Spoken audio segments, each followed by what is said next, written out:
بسم الله الرحمن الرحيم الحمد لله رب العالمين والعاقبة للمتقين والصلاة والسلام على سيدنا محمد وعلى آله وأصحابه أجمعين أما بعد وعن أبي أمامة أو بعض أصحاب رسول الله صلی اللہ علیہ وسلم حضرت ابو امامہ رضی اللہ تعالیٰ عنہ سے یا نبی کریم صلی اللہ علیہ وسلم کے صحابہ کرام میں سے کسی اور سے یہ روایت نقل کی گئی ہے کہ ان بلالا اخذ فی الاقامت، کہ حضرت بلال رضی اللہ تعالیٰ عنہ اقامت میں شروع ہوئے، یعنی انہوں نے اقامت کہنی شروع کی۔ فلما ان قال، جب انہوں نے یہ کہا قد قامت الصلاۃ، تو نبی کریم صلی اللہ علیہ وسلم نے ان کی اقامت کے ان کلمات کا جواب دیا اور فرمایا کہ اقامہ اللہ و ادامہ، اللہ تبارک و تعالیٰ اس نماز کو قائم رکھے اور اس کو دائم رکھے۔ وقال فی سائر الاقامتی، اور آپ صلی اللہ علیہ وسلم نے اقامت کے دیگر تمام کلمات میں ویسے ہی کہا کنحو حدیث عمر فی الاذان، جیسے کہ اذان کے بارے میں حدیث عمر گزر چکی ہے۔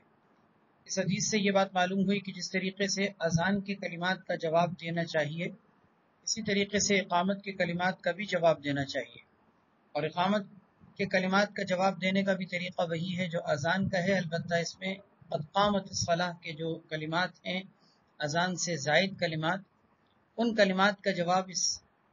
جملے کے مطابق دینا چاہیے جو حدیث سے ثابت ہے کہ اقامہ اللہ و ادامہ، کہ اللہ تعالیٰ اس نماز کو قائم دائم رکھے۔ وعن انس رضی اللہ تعالی عنہ قال قال رسول اللہ صلی اللہ علیہ وسلم لا يرد الدعاء بین الاذان والاقامہ، نبی کریم صلی اللہ علیہ وسلم کا ارشاد ہے اذان اور اقامت کے درمیان دعا رد نہیں کی جاتی، یعنی دعا قبول ہوتی ہے۔ یعنی گویا کہ قبولیت کی گھڑیوں میں، قبولیت کے اوقات میں ایک اہم وقت یہ ہے کہ اذان اور اقامت کے درمیان دعا مانگی جائے، اس لیے اس وقت کو قیمتی بنانا چاہیے، اور اذان کے بعد نماز شروع ہونے سے پہلے، اقامت سے پہلے کوشش کرنی چاہیے کچھ نہ کچھ انسان دعا مانگے۔ اس دعا کے قبول ہونے کا حدیث میں ذکر کیا گیا ہے کہ رد نہیں کی جاتی، یعنی وہ قبول ہوتی ہے۔ رواہ ابو داؤد و ترمذی۔ وعن سہل بن سعد رضی اللہ تعالی عنہ قال قال رسول اللہ صلی اللہ علیہ وسلم سنتان لا تردانی، نبی کریم صلی اللہ علیہ وسلم کا ارشاد ہے کہ دو دعائیں ایسی ہیں جو رد نہیں کی جاتی، او قلما تردانی، یا راوی کو شک ہے کہ آپ نے یہ فرمایا کہ بہت کم رد کی جاتی ہیں، آپ نے فرمایا کہ رد نہیں کی جاتی یا یہ فرمایا کہ بہت کم رد کی جاتی ہیں۔ حاصل یہ کہ یہ دونوں دعائیں قبول ہوتی ہیں اور اللہ تبارک و تعالیٰ کی طرف سے ان کو قبولیت کا مقام ملتا ہے۔ ایک الدعاء عند النداء، اذان کے وقت میں دعا، دوسرا وعند البأس حين يلحم بعضهم بعضا، اور دوسرا جنگ کے موقع پر، جہاد کے موقع پر جبکہ لوگ آپس میں ایک دوسرے سے مل جائیں۔ یلحم لحم سے ہے، لحم کا مطلب گوشت کے آتے ہیں، مراد یہ کہ جب آپس میں لوگوں کی مٹ بھیڑ ہو جائے، کافروں اور مسلمانوں کی صفوں کا آپس میں التقاء ہو جائے اور آپس میں جنگ شروع ہو جائے، گتھم گتھا جس کو کہتے ہیں، اس طرح کی مٹ بھیڑ ہو جائے، تو اس وقت میں جب کہ جنگ کا زور ہو، اللہ تبارک و تعالیٰ سے اس وقت مانگی جانے والی دعا قبول ہوتی ہے۔ فی روایت، ایک اور روایت میں اضافی یہ بھی الفاظ ہیں کہ وتحت المطر، بارش کے نیچے بھی دعا قبول ہوتی ہے۔ چنانچہ بارش کے نیچے کا مطلب یہی ہے کہ جب بارش ہو رہی ہو تو اس موقع پر بھی انسان کو دعا مانگنی چاہیے، اور تحت کے الفاظ سے بظاہر یہ بھی مفہوم ہوتا ہے کہ اگر کوئی بارش میں نہاتے ہوئے بارش کی بوندوں کو اپنے اوپر لیتے ہوئے دعا مانگ رہا ہو تو اللہ کی رحمت جو برس رہی ہوتی ہے اس موقع پر انسان کی دعا بھی قبول ہوتی ہے۔ رواہ ابو داؤد و الدارمی الا انہ لم یذکر، ابو داؤد اور دارمی دونوں کے اندر یہ روایت نقل کی گئی ہے، البتہ امام دارمی رحمۃ اللہ علیہ نے وتحت المطر کے الفاظ نقل نہیں کیے۔ وعن عبد اللہ بن عمرو رضی اللہ تعالی عنہما قال رجل یا رسول اللہ، کسی شخص نے عرض کیا یا رسول اللہ ان المؤذنین یفضلوننا، کہ مؤذنین تو ہم سے فضیلت حاصل کر لیتے ہیں، ہم سے آگے بڑھ جاتے ہیں، کہ ان کو اللہ تبارک و تعالیٰ نے ایک ایسے عظیم کام کی توفیق دی کہ وہ تو ہم سے فضیلت میں بہت آگے بڑھ جاتے ہیں اور ہمیں وہ مقام نہیں مل پاتا۔ نبی کریم صلی اللہ علیہ وسلم نے ارشاد فرمایا قل کما یقولون، تم بھی وہی کہہ دیا کرو جو وہ کہتے ہیں۔ فَإِذَا انْتَهَيْتَ، جب تم فارغ ہو جاؤ، یعنی جب اذان ختم ہو جائے تم جواب دے کے فارغ ہو جاؤ، فَصَلْ تُعْطَى، تو تم مانگا کرو اللہ رب العزت سے تمہاری دعا قبول کی جائے۔ فصل، تم سوال کیا کرو، تعطا، تمہیں عطا کیا جائے گا۔ اعطا یعطی اعطاء سے ہے یہ، اور تعطا یہ تعطا تھا، لیکن آخر سے حرف علت حذف ہو گیا، اس لیے کہ یہ جزم کی حالت میں ہے، حالت جزم میں ہے، کیونکہ امر کے جواب میں ہے فصل، امر کے جواب میں ہونے کی وجہ سے یہ مجزوم ہے، تو آخر سے حرف علت گر گیا تو ہو گیا تعطا سے تعطا،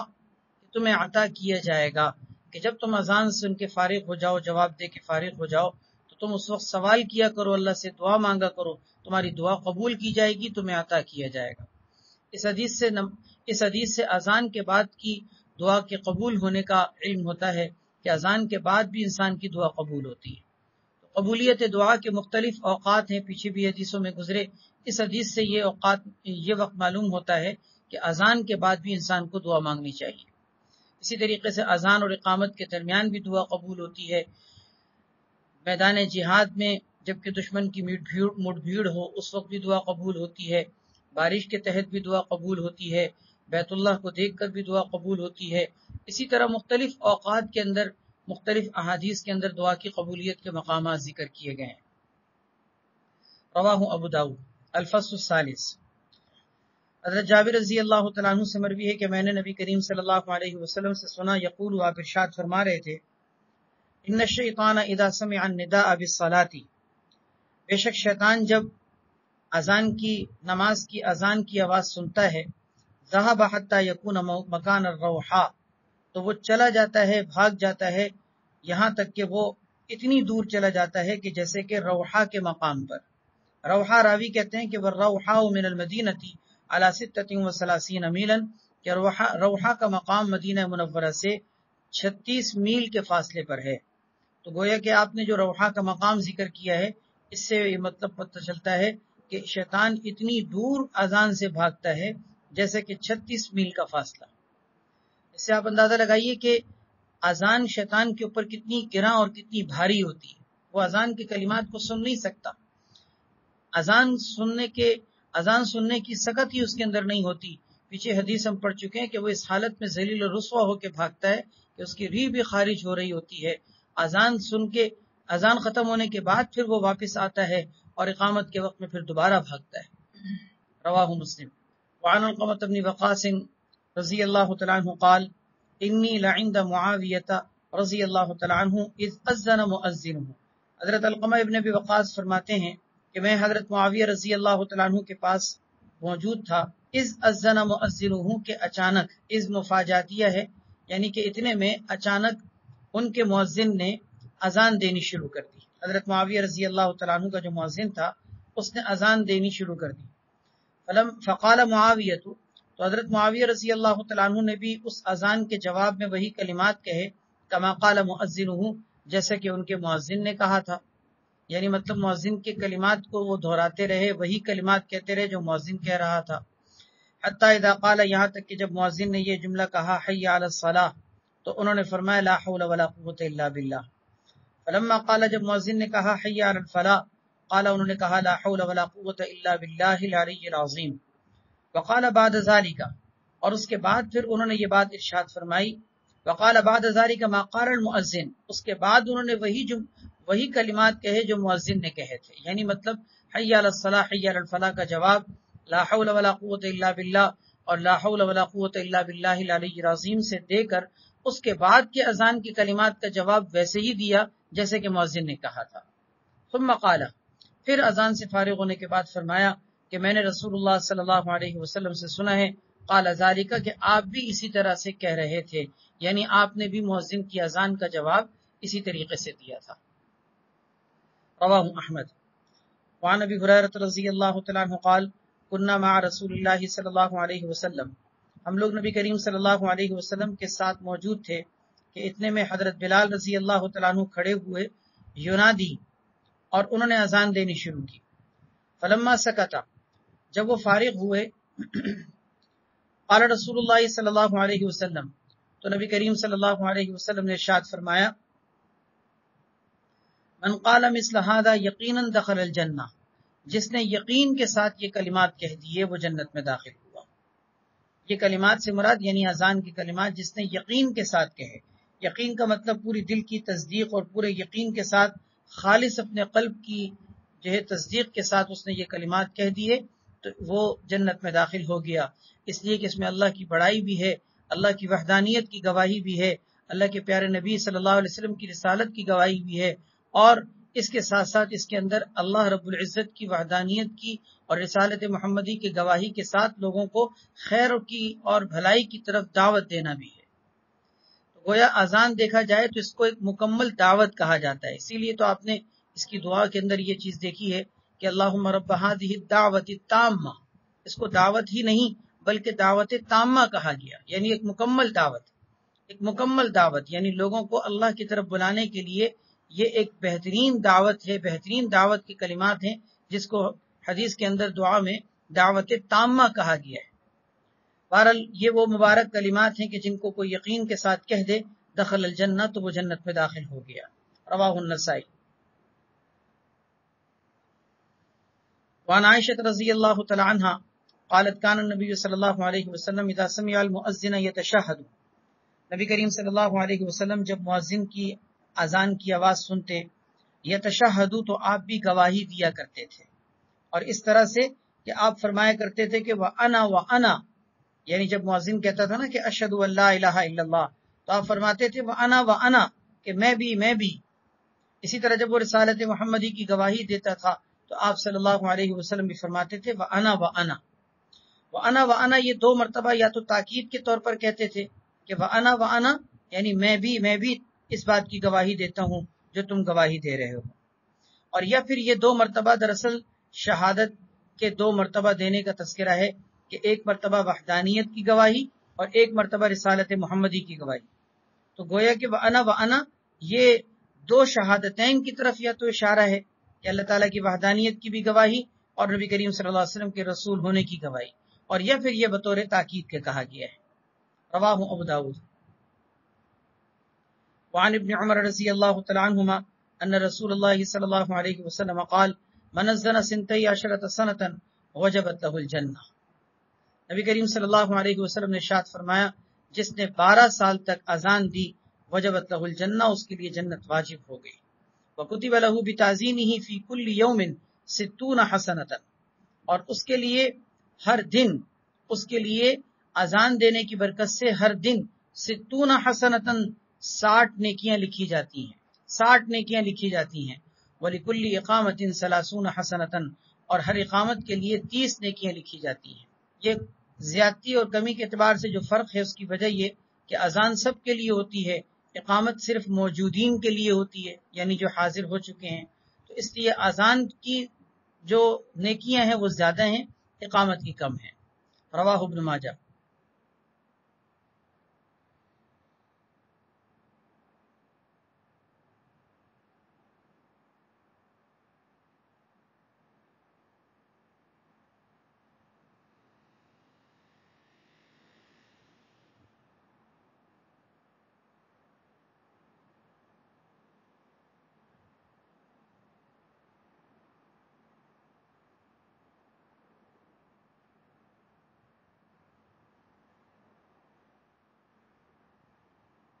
وعنہ قال كنا نؤمر بالدعاء عند اذان المغرب، انہی سے یعنی حضرت عبداللہ بن عمر رضی اللہ تعالیٰ عنہ سے مروی ہے کہ نبی کریم صلی اللہ فرماتے ہیں، وعنہ یعنی انہی سے مروی ہے، فرماتے ہیں کہ كنا نؤمر بالدعاء عند اذان المغرب، کہ ہم لوگوں کو دعا مانگنے کا حکم دیا گیا تھا اذان مغرب کے وقت میں۔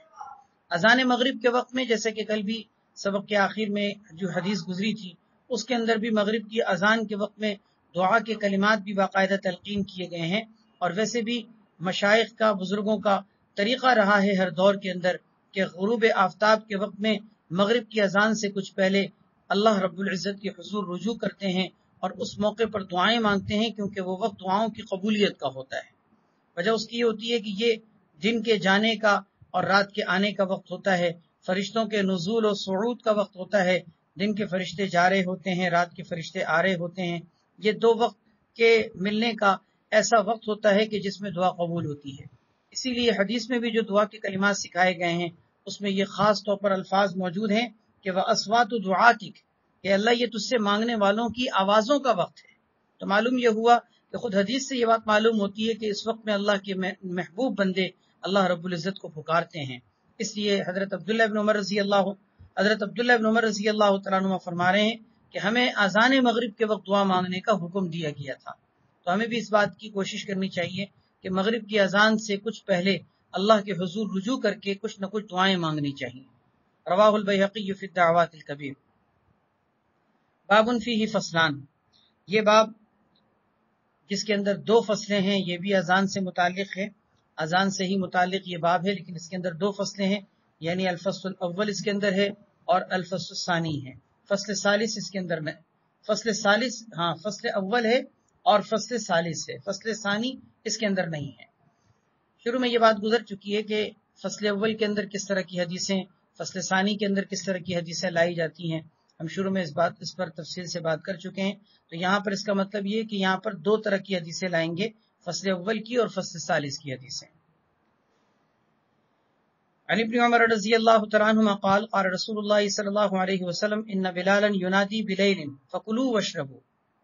نبی کریم صلی اللہ علیہ وسلم کا ارشاد ہے کہ حضرت بلال رضی اللہ تعالیٰ عنہ رات کو اذان دیتے ہیں، یعنی فجر کی نماز کا وقت داخل ہونے سے پہلے ہی، رات کی تہجد کی نماز کا جب وقت ہوتا ہے تو وہ اذان دیتے ہیں۔ فکلوا واشربوا، لہذا تم ان کی اذان پر اپنا کھانا پینا بند نہ کیا کرو، یعنی جس کو روزہ رکھنا ہو تو وہ روزہ رکھنے کے لیے ان کی اذان کے بعد بھی کھا پی سکتا ہے، کیونکہ وہ اذان فجر کے لیے نہیں، وہ رات کی تہجد کے لیے اور سحری کے لیے وہ اذان دے رہے ہوتے ہیں۔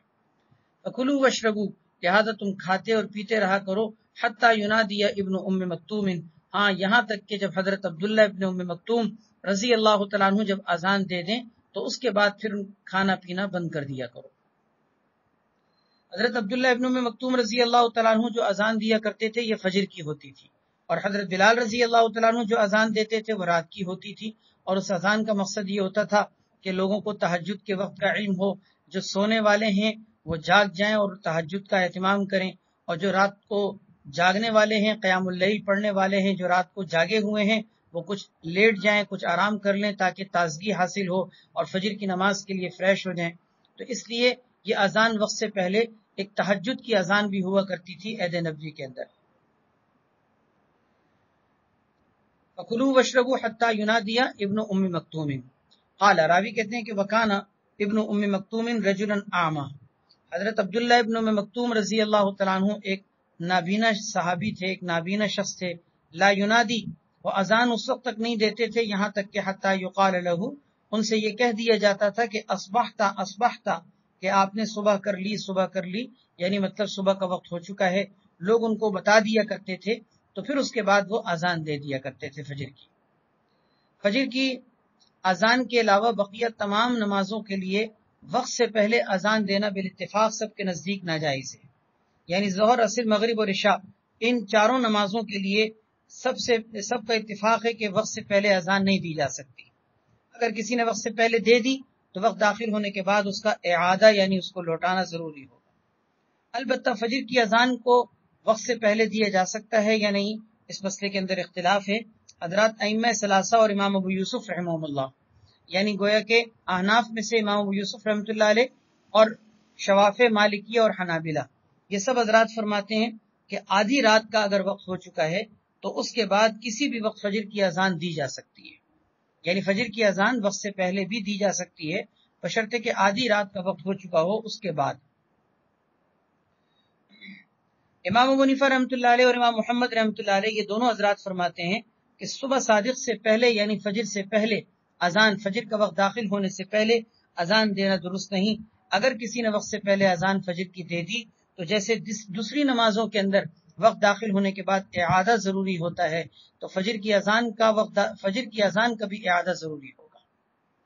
دوسرے حضرات جو یہ فرماتے ہیں کہ فجر کی اذان وقت سے پہلے دی جا سکتی ہے، وہ اس روایت سے استدلال کر کے فرماتے ہیں کہ دیکھیں وقت سے پہلے بھی حضرت بلال رضی اللہ تعالیٰ عنہ اذان دے دیتے تھے، اس سے معلوم ہوا کہ فجر کی اذان وقت سے پہلے یعنی فجر کا وقت داخل ہونے سے پہلے بھی دی جا سکتی ہے۔ لیکن جیسا کہ میں نے ابھی تفصیل حدیث کے اندر ذکر کر دی ہے کہ یہ اذان جو ہے یہ کوئی فجر کی اذان نہیں ہوتی تھی، یہ اذان تو صرف اس لیے ہوتی تھی کہ تہجد کے بارے میں لوگوں کو علم آگاہی ہو جائے، اسی طرح سحری کھانے کا اگر وقت ہے کسی کا تو اس کو پتہ چل جائے، رات کو سونے والے لوگ ہیں تو وہ جاگ جائیں اور تہجد کا اہتمام کریں، جو جاگے ہوئے ہیں وہ کچھ سو جائیں، کچھ آرام کر لیں تاکہ فجر کے لیے تازہ دم ہو جائیں۔ تو یہ سارے مقاصد تھے جن کے لیے فجر سے پہلے، وقت سے پہلے حضرت بلال رضی اللہ تعالیٰ عنہ اذان دیا کرتے تھے۔ یہ اذان کوئی فجر کی نہیں ہوتی تھی۔ یہی وجہ ہے کہ اس کی دلیل یہ ہے کہ یہ فجر کی نہیں ہوتی تھی کہ حضرت عبداللہ ابن ام مکتوم رضی اللہ تعالیٰ عنہ وقت داخل ہونے کے بعد فجر کی الگ سے اذان دیتے تھے۔ ایسا کبھی عہد نبوی میں کوئی واقعہ ثابت نہیں ہے کہ رات کو تہجد کے وقت میں اذان ہوئی ہو اور فجر کی نماز کا وقت داخل ہونے کے بعد دوبارہ اذان نہ ہوئی ہو۔ ایسا کوئی واقعہ ثابت نہیں۔ اگر یہ ہوتا کہ وقت سے پہلے اذان دی گئی ہوتی، وقت کے بعد دوبارہ اذان نہ دی جاتی، تو ہم یہ کہہ سکتے تھے کہ یہ فجر کی اذان وقت سے پہلے دی گئی ہے۔ لیکن ظاہر ہے کہ یہ وقت سے پہلے فجر کی اذان نہیں ہوتی تھی، یہ تو رات کو تہجد کی بیداری کے لیے، سحری وغیرہ کے وقت کے داخل ہونے کے آگاہی کے لیے یہ کام کیا جاتا تھا۔ حضرت سمرہ بن جندب رضی اللہ تعالیٰ عنہ سے مروی ہے کہ نبی کریم صلی اللہ علیہ وسلم نے ارشاد فرمایا، لا یمنعنکم من سحورکم اذان بلال۔ آپ صلی اللہ علیہ وسلم نے ارشاد فرمایا، تمہیں ہرگز نہ روکے تمہاری سحری کھانے سے حضرت بلال رضی اللہ تعالیٰ عنہ کی اذان، یعنی ان کی اذان سن کے تم سحری کھانا بند نہ کر دیا کرو۔ ولا الفجر المستطیل، اسی طرح وہ روشنی بھی تم کو نہ روکے جو کہ لمبائی کی شکل میں افق پر پھیلتی ہے، کیونکہ یہ فجر کاذب ہے۔ یہ جیسے کہ میں نے عرض کر دیا ہے پہلے بھی کہ فجر کاذب اور فجر صادق دو قسم کی روشنیاں افق پر پھیلتی ہیں، یعنی تہجد کے وقت میں وقت داخل ہونے سے پہلے، صبح صادق کا وقت داخل ہونے سے پہلے ایک روشنی پھیلتی ہے جس کو فجر مستطیل بھی کہتے ہیں، فجر کاذب بھی کہتے ہیں۔ یہ لمبائی کی شکل میں ہوتی ہے، طولن۔ یہ روشنی ایسی ہوتی ہے کہ جس کو دیکھ کر بعض اوقات دھوکا ہوتا ہے کہ شاید صبح صادق کی روشنی ہے، حالانکہ یہ صبح صادق کی نہیں ہوتی، یہ فجر کاذب اسی لیے کہلاتی ہے کہ اس سے دھوکا ہوتا ہے۔ اس کے ختم ہونے کے بعد پھر ایک اور روشنی پھیلتی ہے کچھ دیر کے بعد جو فجر صادق کہلاتی ہے، اس کو فجر مستطیر کہتے ہیں۔ یہ عرضن یعنی چوڑائی کی شکل میں پھیلتی ہے۔ اس فجر کو فجر صادق کہتے ہیں کیونکہ یہ سچی روشنی ہوتی ہے، اور یہ فجر مستطیر ہوتی ہے، اس کی پہچان یہ کہ یہ افق پر عرضن یعنی چوڑائی کی شکل میں پھیلتی ہے۔ تو نبی کریم صلی اللہ علیہ وسلم کہ دیکھو وہ فجر یعنی وہ روشنی جو لمبائی کی شکل میں پھیلے، وہ بھی تمہیں دھوکے میں نہ ڈالے کہ تم اپنے سحری کھانے سے اس وقت میں باز نہیں رہا کرو، تم سحری کھاتے رہا کرو، لیکن ولیکن الفجر المستطیر فی الافق، وہ فجر یعنی وہ روشنی جو افق میں مستطیر یعنی پھیل جاتی ہے، عرضن یعنی چوڑائی کی شکل میں، اس فجر سے پہلے اپنا کھانا پینا بند کر دیا کرو۔ رواہ مسلم ولفظہ للترمذی۔ وعن مالک بن الحویرث رضی اللہ تعالی عنہ قال اتیت النبی صلی اللہ علیہ وسلم انا وابن عم لی۔ حضرت مالک بن حویرث رضی اللہ تعالیٰ عنہ فرماتے ہیں کہ میں نبی کریم صلی اللہ علیہ وسلم کی خدمت اقدس میں حاضر ہوا، انا میں حاضر ہوا، وابن عم لی اور میرے چچا کا ایک بیٹا بھی حاضر ہوا، یعنی میرا کزن، کہ میں بھی آیا، میرا ایک چچا کا بیٹا بھی آیا، اور ہم دونوں نبی کریم صلی اللہ علیہ وسلم کی خدمت اقدس میں حاضر ہوئے۔ فقال، آپ صلی اللہ علیہ وسلم نے فرمایا، اصل میں ان کے حاضر ہونے کا مقصد یہ کہ یہ دونوں سفر پہ کہیں جا رہے تھے، اور جانے سے پہلے آپ صلی اللہ علیہ وسلم سے ملاقات کے لیے تشریف لائے تھے۔ آپ صلی اللہ علیہ وسلم نے جب ان کے سفر پر جانے کی اطلاع سنی تو آپ نے فرمایا کہ اذا سافرتما، جب تم دونوں سفر پہ جاؤ، فاذنا واقیما، تو تم دونوں میں سے ایک اذان دے دے، واقیما اور اقامت کہہ دے۔ لفظی اعتبار سے ترجمہ یہ ہے کہ تم دونوں اذان دے دو اور تم دونوں اقامت کہہ دو، لیکن ظاہر ہے کہ دونوں نے تو اذان نہیں دینی، دونوں نے اقامت نہیں کہنی، بلکہ اس کا مطلب یہ ہوگا کہ فاذنا واقیما، یعنی تم دونوں میں سے ایک اذان دے دو اور اقامت کہہ دو۔ ولیؤمکما اکبرکما، اور تم میں سے جو عمر کے اعتبار سے، مقام اور مرتبے کے اعتبار سے، علم کے اعتبار سے جو بڑا ہے، اس شخص کو چاہیے کہ وہ تمہارا امام بن جائے۔ اما یا امو، اس کا مطلب امامت کرنا، مقتدا بننا، امام بننا، تو ولیؤمکما اکبرکما، چاہیے کہ تم میں سے جو بڑا ہے مقام اور مرتبے کے اعتبار سے وہ تمہارا امام بن جائے۔ وعنہ قال قال لنا رسول اللہ صلی اللہ علیہ وسلم۔ اچھا، اس پچھلی حدیث سے یہ بات بھی معلوم ہوتی ہے کہ انسان کو صرف حالت قیام کے اندر، حضر کی حالت میں ہی صرف اذان کا اہتمام نہیں کرنا چاہیے، بلکہ سفر کی حالت میں بھی کچھ لوگ اگر سفر پہ ہوں، جیسے قافلہ وغیرہ کوئی جماعت کی صورت میں چل رہا ہو، تو ایسی صورت میں نماز کا وقت آ جائے تو اذان اور اقامت کے ساتھ ان کو نماز ادا کرنی چاہیے۔ وعنہ قال قال لنا رسول اللہ صلی اللہ علیہ وسلم صلو کما رأیتمونی اصلی۔ حضرت مالک ابن حویرث رضی اللہ تعالیٰ عنہ سے ہی یہ روایت نقل کی گئی ہے کہ ہم سے اللہ کے رسول صلی اللہ علیہ وسلم نے ارشاد فرمایا، صلو کما رأیتمونی اصلی، تم لوگ اسی طرح سے نماز پڑھا کرو جس طرح تم مجھے نماز پڑھتے ہوئے دیکھتے ہو۔ صلو، تم لوگ نماز پڑھا کرو، یہ امر کا صیغہ ہے۔ کما رأیتمونی، جیسے کہ تم مجھے دیکھتے ہو کہ اصلی، میں نماز پڑھ رہا ہوں۔ وَإِذَا حَضَرَتِ الصَّلَاةُ، اور جب نماز کا وقت حاضر ہو جائے، فَلْيُؤَذِّن لَكُمْ أَحَدُكُمْ، تو چاہیے کہ تم میں سے کوئی ایک شخص مؤذن بن جائے، اذان دے دے، ثُمَّ لْيَؤُمَّكُمْ أَكْبَرُكُمْ، اور جو تم میں سے بڑا ہے وہ تمہارا امام بن جائے۔ متفق علیہ۔ اس حدیث میں جو شروع کے الفاظ ہیں کہ تم لوگ مجھے جس طرح سے دیکھتے ہو نماز پڑھتے ہوئے، اسی طرح سے تم لوگ نماز پڑھا کرو، اس سے یہ بات معلوم ہوئی کہ صرف نماز پڑھنا ہی نہیں بلکہ نماز کو سنت کے مطابق پڑھنا بھی ضروری ہے۔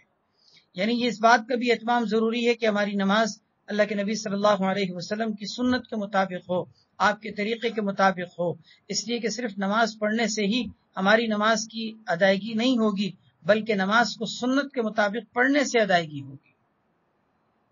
تو کوشش یہ کرنی چاہیے کہ نبی کریم صلی اللہ علیہ وسلم کی سنت کے مطابق، آپ کے طریقے کے مطابق نماز کو سیکھا جائے اور اس نماز کو صحیح طریقے سے سیکھ کر ادا کیے جائے، تاکہ نماز کے حوالے سے کسی بھی قسم کی کوتاہی کا ارتکاب کرنے کی وجہ سے ہماری نماز کے اندر اجر و ثواب کے اعتبار سے کوئی کمی نہ ہو، یا کوئی ایسا فساد وغیرہ پیدا نہ ہو جائے کہ بعض اوقات ہم نماز پڑھ رہے ہوں لیکن ہماری نماز نہ ہو رہی ہو۔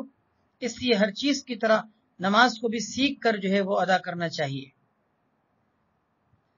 وعن ابی ہریرہ رضی اللہ تعالیٰ عنہ قال ان رسول اللہ صلی اللہ علیہ وسلم حین قفل من غزوۃ خیبر، ایک واقعہ ذکر فرما رہے ہیں، یہ لیلۃ التعریس کا واقعہ ہے جس میں نبی کریم صلی اللہ علیہ وسلم کی فجر کی نماز اور صحابہ کرام کی فجر کی نماز نکل گئی تھی اور قضا ہو گئی تھی۔ نبی کریم صلی اللہ علیہ وسلم کے ساتھ یہ معاملہ اللہ تبارک و تعالی نے تکوینی طور پر اس طریقے سے پیش فرمایا، یعنی اس طریقے سے آپ کے ساتھ پیش آیا کہ تاکہ امت کو کوئی نماز قضا ہو جانے کی صورت میں بھی نبی کریم صلی اللہ علیہ وسلم کا عملی نمونہ مل سکے کہ نماز اگر قضا ہو تو کس طریقے سے اس کی ادائیگی ہوتی ہے۔ قصہ ملاحظہ کیجئے، حضرت ابو ہریرہ رضی اللہ تعالیٰ عنہ سے یہ قصہ نقل کیا گیا ہے کہ ان رسول اللہ صلی اللہ علیہ وسلم حین قفل من غزوۃ خیبر، کہ نبی کریم صلی اللہ علیہ وسلم ایک دفعہ غزوہ خیبر سے واپس لوٹے۔ قفل قفول سے ہے جس کے معنی واپس لوٹنے کے آتے ہیں۔ آپ غزوہ خیبر سے واپس لوٹ رہے تھے۔ سارا لیلتن، تو آپ رات بھر چلتے رہے، یعنی آپ اپنے قافلے کو لے کے رات بھر سفر کیا۔ حتی اذا ادرکہ القرا، یہاں تک کہ جب آپ کو اونگ آنے لگی۔ قرا اونگنے کو کہتے ہیں، جو سونے سے پہلے ایک انسان کا سر جو ہے وہ بھاری ہو جاتا ہے اور آنکھ بند ہونے لگتی ہے، اونگ آنے لگتی ہے، اس کو عربی میں قرا کہتے ہیں، اونگنا۔ یہاں تک کہ جب آپ کو اونگ آنے لگی، یعنی آپ کو نیند کا جو ہے وہ اثر محسوس ہونا شروع ہوا۔ عرسہ، تو رات کے آخری حصے میں آپ نے پڑاؤ ڈالا۔ عرسہ یعرس تعریس باب تفعیل سے ہے جس کا معنی رات کے آخری حصے میں مسافر کا اترنا، پڑاؤ ڈالنا، اس کو تعریس کہتے ہیں۔ تو یہ واقعہ لیلۃ التعریس کا اسی لیے کہلاتا ہے کیونکہ اس رات کے آخری حصے میں آپ نے پڑاؤ ڈالا تھا۔ جب رات کے آخری حصے میں فجر سے کچھ وقت پہلے آپ صلی اللہ علیہ وسلم اترے تو وقال لبلال، آپ نے حضرت بلال رضی اللہ تعالیٰ عنہ سے فرمایا، اکلأ لنا اللیل، کہ اے بلال تم ہمارے لیے رات کی حفاظت کرنا، یعنی ایسا نہ ہو کہ ہماری فجر کی نماز فوت ہو جائے۔ کلا یکلؤ، اس کے معنی حفاظت کرنے کے آتے ہیں، یہ اسی سے امر کا صیغہ ہے، یعنی تم ہمارے لیے رات کی حفاظت کرنا، یعنی کہیں فجر کی نماز ہم سے ضائع نہ ہو۔ مقصد یہ تھا کہ تم جاگے رہنا اور ہم سو جائیں، تھوڑا سا آرام کر لیں، تم ہمیں جگا دینا۔ فصلی بلال، حضرت بلال رضی اللہ تعالیٰ عنہ تو جاگتے رہے، اور جاگنے کا انہوں نے کتنا بہتر مصرف نکالا کہ جاگتے ہوئے انہوں نے نماز شروع کر دی۔ فصلی بلال ما قدر له، حضرت بلال رضی اللہ تعالیٰ عنہ نے نماز پڑھنی شروع کر دی، ما قدر له، جتنا ان کے مقدر میں تھا، یعنی جتنی ان کو توفیق ملی انہوں نے رات کو نماز ادا کی. ونام رسول اللہ صلی اللہ علیہ وسلم واصحابہ، آپ صلی اللہ علیہ وسلم بھی سو گئے، آپ کے صحابہ کرام بھی سو گئے. فلما تقارب الفجر، جب فجر کا وقت قریب آیا، استند بلال، تو حضرت بلال رضی اللہ تعالیٰ عنہ نے ٹیک لگایا الی راحلتہ، اپنی سواری سے، موجہ الفجر، فجر کی طرف رخ کرتے ہوئے. فجر کی طرف کا مطلب یعنی جہاں سے فجر کی روشنی پھیلتی ہے، یعنی افق پر وہ جگہ جہاں سے صبح صادق کی روشنی پھوٹتی ہے، اس جگہ کی طرف منہ کر کے یہ بیٹھے، اور پیچھے سواری کا ٹیک تھا، یعنی سواری بیٹھی ہوئی تھی، سواری کا جانور بیٹھا ہوا تھا، اور انہوں نے اس بیٹھے ہوئے جانور پر ٹیک لگایا اور فجر کی جانب جہاں سے روشنی پھیلتی ہے رخ کر کے بیٹھ گئے کہ جب روشنی نظر آئے گی، روشنی نمودار ہوگی، تو میں نبی کریم صلی اللہ علیہ وسلم کو اور صحابہ کرام کو جگا دوں گا. یہ سوچ کر یہ بیٹھے ٹیک لگا کر. لیکن ظاہر ہے کہ آپ کو پتہ ہے کہ یہ بھی تھکے ہوئے تھے، اور خاص طور پر یہ کہ ان کی تھکاوٹ تو اور بھی اس لیے زیادہ کہ یہ تو لیٹے بھی نہیں تھے، دوسرے حضرات تو لیٹ گئے تھے، یہ تھکاوٹ کی حالت میں اسی حالت میں نماز پڑھتے رہے تھے، تو ان کی اسی ٹیک لگانے کے دوران آنکھ لگ گئی. فغلبت بلالا عیناہ، حضرت بلال رضی اللہ تعالیٰ عنہ پر ان کی آنکھیں غالب آ گئیں. آنکھیں غالب آنے کا مطلب یعنی ان کی آنکھ لگ گئی. وہو مستند الی راحلتہ، اس حالت میں کہ جب کہ وہ اپنی سواری سے ٹیک لگائے بیٹھے تھے. فلم یستیقظ، نبی کریم صلی اللہ علیہ وسلم بیدار نہیں ہوئے، یعنی آپ کی آنکھ نہیں کھلی، اور نہ ہی ولا بلال، حضرت بلال رضی اللہ تعالیٰ عنہ کی آنکھ کھلی، ولا احد من اصحابہ، اور نہ ہی آپ کے صحابہ کرام میں سے کسی کی آنکھ کھلی. سب کے سب جو ہے وہ سوئے رہے. حتی ضربتہم الشمس، یہاں تک کہ سورج کی کرنیں ان کو پڑنے لگی. ضرب یضرب، اس کے معنی مارنے کے آتے ہیں، لفظی اعتبار سے اس کا ترجمہ یہ ہوگا یہاں تک کہ سورج نے ان کو مارا. سورج کے مارنے کا مطلب سورج کی کرنوں نے مارا، اور سورج کی کرنوں کے مارنے کا بھی مطلب یہ نکلے گا کہ کرنیں ان کے چہرے پہ پڑنے لگیں. اب ظاہر ہے کہ جب سورج کی کرنیں آنکھوں پہ اور چہرے پہ پڑیں تو اس سے پھر آنکھ کھلی. جب آنکھ کھلی تو دیکھا کہ یہ کیا ہوا، یہ تو فجر کا وقت گزر چکا تھا. حتی ضربتہم الشمس، یہاں تک کہ سورج کی کرنوں نے ان کے چہرے پہ جو ہے وہ اثر چھوڑا، تو جس کے نتیجے میں فکان رسول اللہ صلی اللہ علیہ وسلم اولہم استيقاظا، نبی کریم صلی اللہ علیہ وسلم لوگوں میں سب سے پہلے بیدار ہونے کے اعتبار سے آپ کی آنکھ کھلی. آپ کی آنکھ سب سے پہلے کھلی، یعنی آپ صلی اللہ علیہ وسلم لوگوں میں سب سے پہلے بیدار ہوئے. ففزع رسول اللہ صلی اللہ علیہ وسلم، نبی کریم صلی اللہ علیہ وسلم گھبرا گئے. فزع یفزع باب سمیع سے ہے، جس کے معنی گھبراہٹ کے اور خوف کی حالت میں مبتلا ہونے کے آتے ہیں. آپ صلی اللہ علیہ وسلم گھبرا گئے کہ یہ کیا ہوا. فقال، آپ نے فرمایا، ای بلال، ای حمزہ، ای جو ہے یہ حرف ندا ہے، حروف ندا میں سے یا ایا حیا ای حمزہ مفتوحہ یہ حروف ندا کہلاتے ہیں. ان میں سے ایک ای بھی ہے، یہ وہی حرف ندا ہے، یعنی ای بلال، اے بلال. فقال بلال، حضرت بلال رضی اللہ تعالیٰ عنہ نے فرمایا، اخذ بنفسی الذی اخذ بنفسک، کہ میری ذات کو، میرے نفس کو بھی اسی چیز نے پکڑا جس نے آپ کے نفس کو پکڑا. یعنی مطلب لفظی اعتبار سے اس کا یہ بنا کہ میرے نفس کو بھی اس چیز نے پکڑا، یعنی مطلب مجھے بھی وہی تھکاوٹ لاحق ہو گئی اور نیند آ گئی جو آپ کو لاحق ہوئی تھی، اور اسی وجہ سے میری بھی آنکھ نہ کھل سکی. اخذ بنفسی، میری ذات کو پکڑا اس چیز نے جس نے آپ کی ذات کو پکڑا. اس میں اس بات کی طرف اشارہ ہے کہ جیسے کہ میں سوتا رہ گیا، جیسے کہ آپ سوتے رہ گئے، میں بھی سوتا رہ گیا، اللہ تعالیٰ نے مجھے بھی سلا دیا جیسے کہ آپ کو سلا دیا. قال، آپ صلی اللہ علیہ وسلم نے فرمایا، اقتادو، کہ چلو یہاں سے کوچ کرو. اقتادہ یقتادو، اس کے معنی اقتیاد باب افتعال سے، جس کا مطلب آتا ہے سواری کے کھینچنے کے. تو اقتادو کا مطلب اپنی سواریوں کو کھینچو، مراد یہ کہ یہاں سے کوچ کرو، اپنی سواریوں کو چلاؤ. فاقتادو رواحلہم، لوگوں نے اپنی سواریوں کو چلانا شروع کر دیا اور وہاں سے جو ہے وہ روانہ ہوئے. شیئن، کچھ فاصلے تک، مطلب یہ کہ اس جگہ کو چھوڑ دیا، کچھ فاصلے تک لوگوں نے اپنی سواریوں کو چلایا، اور اس کے بعد پھر ثم توضع، پھر ایک اور جگہ آگے جا کر پڑاؤ ڈالا. نبی کریم صلی اللہ علیہ وسلم نے وضو کیا. فامر بلالا، آپ نے حضرت بلال رضی اللہ تعالیٰ عنہ کو بھی حکم دیا. فاقام الصلاۃ، انہوں نے نماز کی اقامت کہی. فصلی بہم الصبح، پھر آپ صلی اللہ علیہ وسلم نے لوگوں کو صبح کی نماز پڑھائی. فلما قضى الصلاۃ، جب آپ نماز سے فارغ ہو گئے، پھر آپ صلی اللہ علیہ وسلم نے لوگوں سے ارشاد فرمایا، من نسی الصلاۃ، جو شخص نماز پڑھنا بھول جائے، فلیصلیھا اذا ذکرھا، اسے چاہیے کہ وہ نماز ادا کرے اذا ذکرہا جب اسے یاد آ جائے. فإن اللہ تعالی اسی کے اللہ تبارک و تعالیٰ کا ارشاد ہے واقیم الصلاۃ لذکری کہ نماز قائم کرو میرے ذکر کے وقت میں، یعنی مطلب میری نماز کے یاد آنے کے وقت میں. یہ بات گزر چکی ہے کہ لام وقت کے معنی میں ہے اور ذکر کا مضاف الیہ محذوف ہے، جس کا مطلب یہ ہوگا کہ نماز قائم کرو لذکری یعنی وقت ذکری صلاتی، اس وقت میں کہ جس وقت میری نماز تمہیں یاد آ جائے، جس کو تم پڑھنا بھول گئے تھے تو اس وقت میں تم نماز کو قائم کر لو. رواہ مسلم. وعن ابی قتادہ رضی اللہ تعالیٰ عنہ. اچھا، یہاں پر اس واقعے کے اندر ایک بات سمجھ لیجئے جو خود واقعے کے اندر واضح طور پر موجود ہے کہ آپ نے اس واقعے کے اندر یہ دیکھا کہ نبی کریم صلی اللہ علیہ وسلم سے نماز قضا ہوئی تھی، آپ صلی اللہ علیہ وسلم سے اور صحابہ کرام سے نماز قضا ہوئی تھی. اس کی وجہ میں نے آپ سے عرض کر دی کہ یہ عملی طور پر آپ صلی اللہ علیہ وسلم سے اللہ تبارک و تعالیٰ نے یہ کام کروایا تاکہ امت کے لیے نماز قضا کی ادائیگی کا بھی طریقہ عملی طور پر حضور صلی اللہ علیہ وسلم کی صورت میں مل جائے، نمونہ مل جائے. اس مقصد کے لیے نبی کریم صلی اللہ علیہ وسلم سے یہ کام کروایا گیا. نبی علیہ الصلوۃ والسلام نے اس موقع پر آپ صلی اللہ علیہ وسلم نے دیکھیے اپنے اندر کسی بھی قسم کی نماز کے حوالے سے کوئی کوتاہی نہیں چھوڑی تھی. یہ بات پیچھے کل کے درس میں ہم پڑھ چکے ہیں کہ لیس فی النوم تفریط، کہ سوتے رہ جانے کے اندر کوئی جو ہے وہ کوتاہی نہیں ہے. کوتاہی تو جاگتے ہوئے نماز چھوڑنے کے اندر ہے کہ ایک انسان جاگا ہوا ہو پھر بھی نماز چھوڑ رہا ہو. تو وہاں میں نے یہ بات آپ سے عرض کی تھی کہ ایک انسان اپنے جاگنے کے تمام اسباب کو جمع کر لے اور پھر سوتا رہ جائے تو اس کی واقعی کوئی کوتاہی نہیں. لیکن اگر ایک انسان اسباب ہی اختیار نہ کرے، ایک انسان نماز کے اٹھنے کے لیے فکر ہی نہ کرے، کسی کو کہہ کے بھی نہ سوئے، کوئی الارم یا کوئی اٹھنے کا ذریعہ بھی نہ اپنے لیے متعین کرے اور پھر سوتا رہ جائے، تو ظاہر ہے کہ پھر ہم اس صورت میں یہ تھوڑی کہیں گے کہ اس کی کوتاہی نہیں ہے.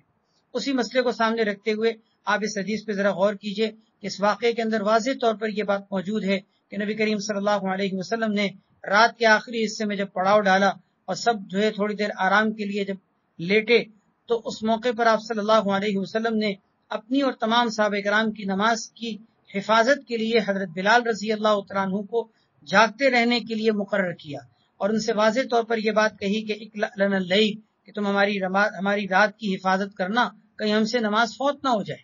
اس سے معلوم ہوا کہ اپنے طور پر آپ صلی اللہ علیہ وسلم نے نماز کی حفاظت کے لیے کسی قسم کی کوئی کوتاہی نہیں چھوڑی تھی. آپ نے بھرپور اہتمام اس بات کا کیا تھا کہ نماز فجر محفوظ ہو اور اس کے اندر کوئی فوت ہونے کا کوئی معاملہ نہ رہے. لیکن بہرحال قدرت کا جو فیصلہ تھا، بہرحال اس کے مطابق حضرت بلال رضی اللہ تعالیٰ عنہ کی بھی آنکھ لگ گئی، وہ ایک الگ معاملہ ہے. لیکن اپنے طور پر آپ صلی اللہ علیہ وسلم نے تو فجر کے لیے جاگنے میں کوئی کوتاہی یا کوئی کمی نہیں چھوڑی.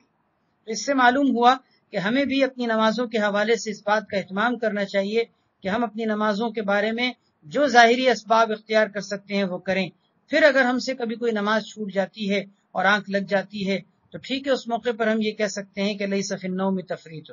لیکن اگر کوئی اپنے حصے کا کام نہ کرے اور سوتا رہ جائے اور یہ کہے کہ ہم سوتے رہ گئے تھے اس وجہ سے کوئی کوتاہی کی بات نہیں، تو ظاہر ہے کہ اگر ہم نے کوئی کوتاہی کی ہے، سبب اختیار نہیں کیا، تو پھر اس صورت میں ہم یہ جملہ کہہ کر اپنے آپ کو بچا نہیں سکتے. اس لیے نمازوں کے لیے اٹھنے کے اعتبار سے جو بھی اسباب جمع کیے جا سکتے ہیں وہ پورے اسباب جمع کرنے چاہیے. ساری باتیں اس حدیث کے اندر اچھے طریقے سے سمجھ لیجیے گا. حضرت ابو قتادہ رضی اللہ تعالیٰ عنہ سے مروی ہے نبی کریم صلی اللہ علیہ وسلم نے ارشاد فرمایا اذا اقیمت الصلاۃ فلا تقوموا حتى ترونی قد خرجت. جب نماز قائم ہو جائے، یعنی مطلب نماز کی اقامت شروع ہو اور کھڑے ہونے کا وقت آ جائے، نماز کی اقامت کا وقت آ جائے، تو تم مجھ سے پہلے ہی مت کھڑے ہو جایا کرو. حتی ترونی قد خرجت، کہ یہاں تک کہ تم مجھے دیکھ لو کہ میں حجرے سے نکل گیا ہوں، پھر تم کھڑے ہو جایا کرو. یہ بات کل بھی ایک حدیث میں گزری تھی کہ امام سے پہلے ہی مقتدیوں کا کھڑے ہو کر امام کا انتظار کرنا یہ آداب صلاۃ کے اور جماعت کے آداب کے خلاف ہے. متفق علیہ. وعن ابی ہریرہ رضی اللہ تعالیٰ عنہ قال قال رسول اللہ صلی اللہ علیہ وسلم اذا اقیمت الصلاۃ فلا تأتوها تسعون. نبی کریم صلی اللہ علیہ وسلم کا ارشاد ہے جب نماز قائم ہو، یعنی جب نماز کھڑی ہو جائے، تو تم نماز کے لیے مت آیا کرو تسعون، دوڑتے ہوئے. سعی یسعی سعیا، سعی کرنا، دوڑنا، بھاگنا، مطلب یہ کہ تم نہ آیا کرو نماز میں بھاگتے ہوئے، دوڑتے ہوئے مت آیا کرو. بعض لوگ نماز کے لیے جب کہ جماعت شروع ہو چکی ہو رکعت کو پانے کے لیے یا جماعت کو پانے کے لیے دوڑتے ہیں، دوڑتے ہوئے نماز کے لیے جانے سے منع کیا گیا ہے۔ فرمایا وَأْتُوهَا تَمْشُونَ، تم نماز کے لیے آیا کرو تمشون، چلتے ہوئے، وعلیکم السکینہ، اس حالت میں کہ تمہارے اوپر سکون اور وقار ہو، یعنی شائستگی کے ساتھ، سکون اور وقار کے ساتھ تم چلتے ہوئے نماز میں آیا کرو۔ فما ادرکتم فصلوا، جو تم پالو نماز کو تم پڑھ لیا کرو، وما فاتکم، جو نماز کا حصہ فوت ہو جائے امام کے فارغ ہونے کے بعد، فاتموا، اس کو مکمل کر لیا کرو، جس کو مسبوق کی نماز کہا جاتا ہے، کیونکہ مسبوق کا حکم یہی ہے نا کہ اگر امام کے ساتھ اس کو کچھ رکعتیں شروع میں نہ مل سکی ہوں تو امام کے سلام پھیرنے کے بعد اپنی رہی ہوئی رکعتیں، اپنی چھوٹی ہوئی رکعتوں کو مکمل کر لے۔ تو اس لیے رکعتوں کو پانے کے لیے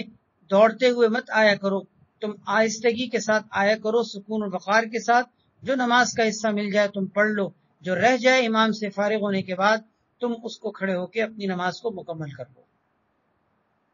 وفی روایت مسلم،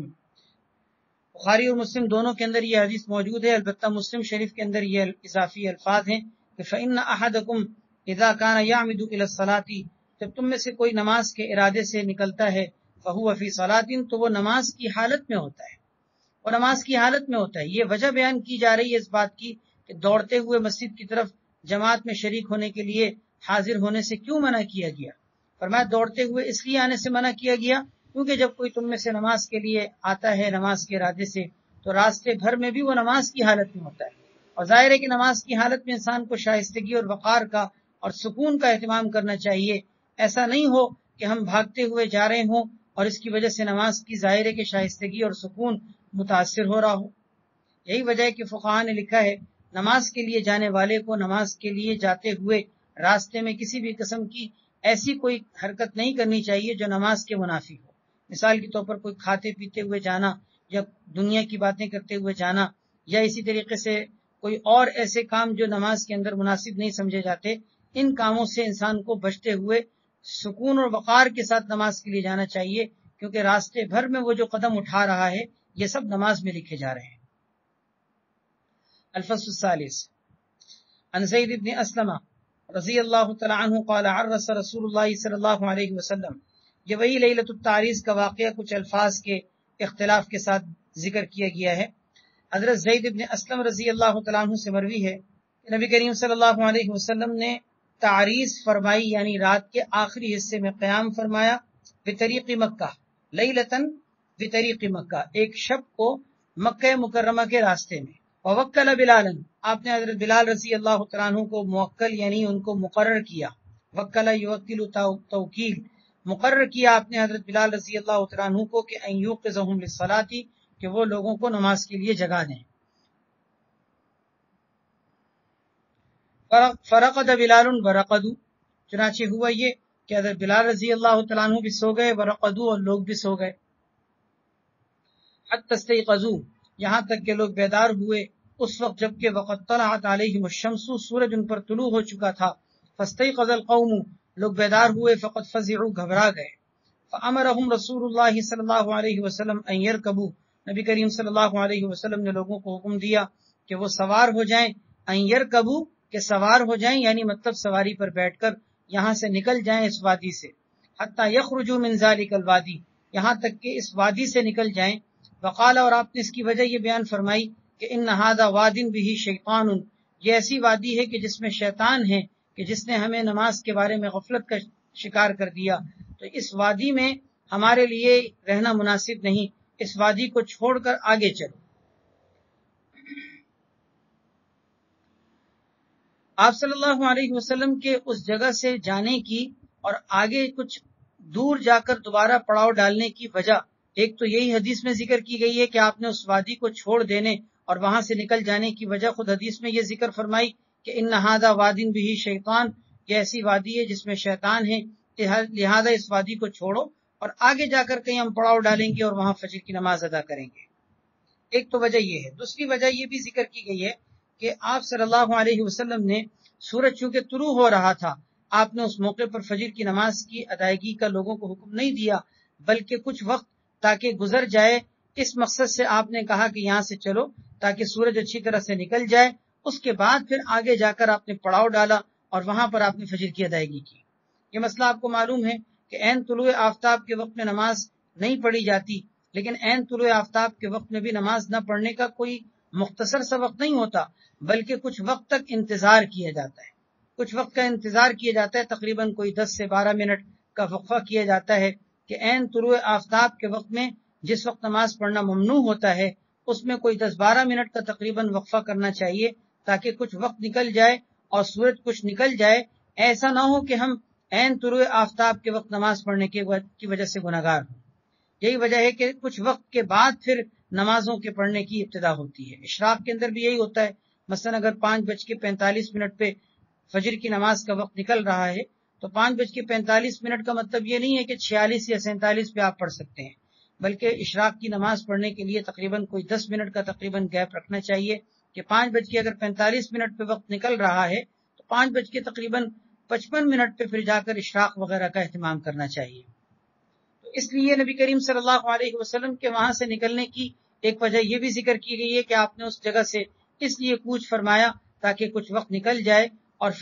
سورج اچھے طریقے سے طلوع ہو جائے. پھر آگے جا کر آپ نے پڑاؤ ڈالا اور وہاں پر آپ نے پھر لوگوں کو نماز پڑھنے کا حکم دیا.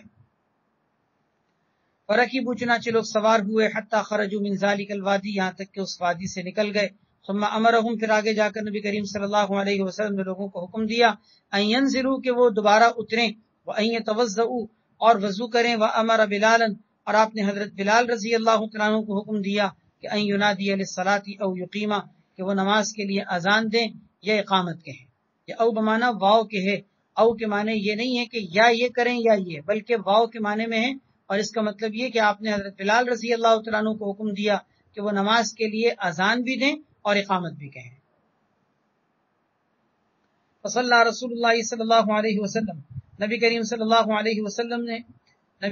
اللہ علیہ وسلم نے اس موقع پر لوگوں کو پھر نماز پڑھائی، اور پھر اس کے بعد پھر ثم انصرف، نماز سے فارغ ہوئے. وقد رأى من فزعهم، آپ دیکھ رہے تھے لوگوں کی گھبراہٹ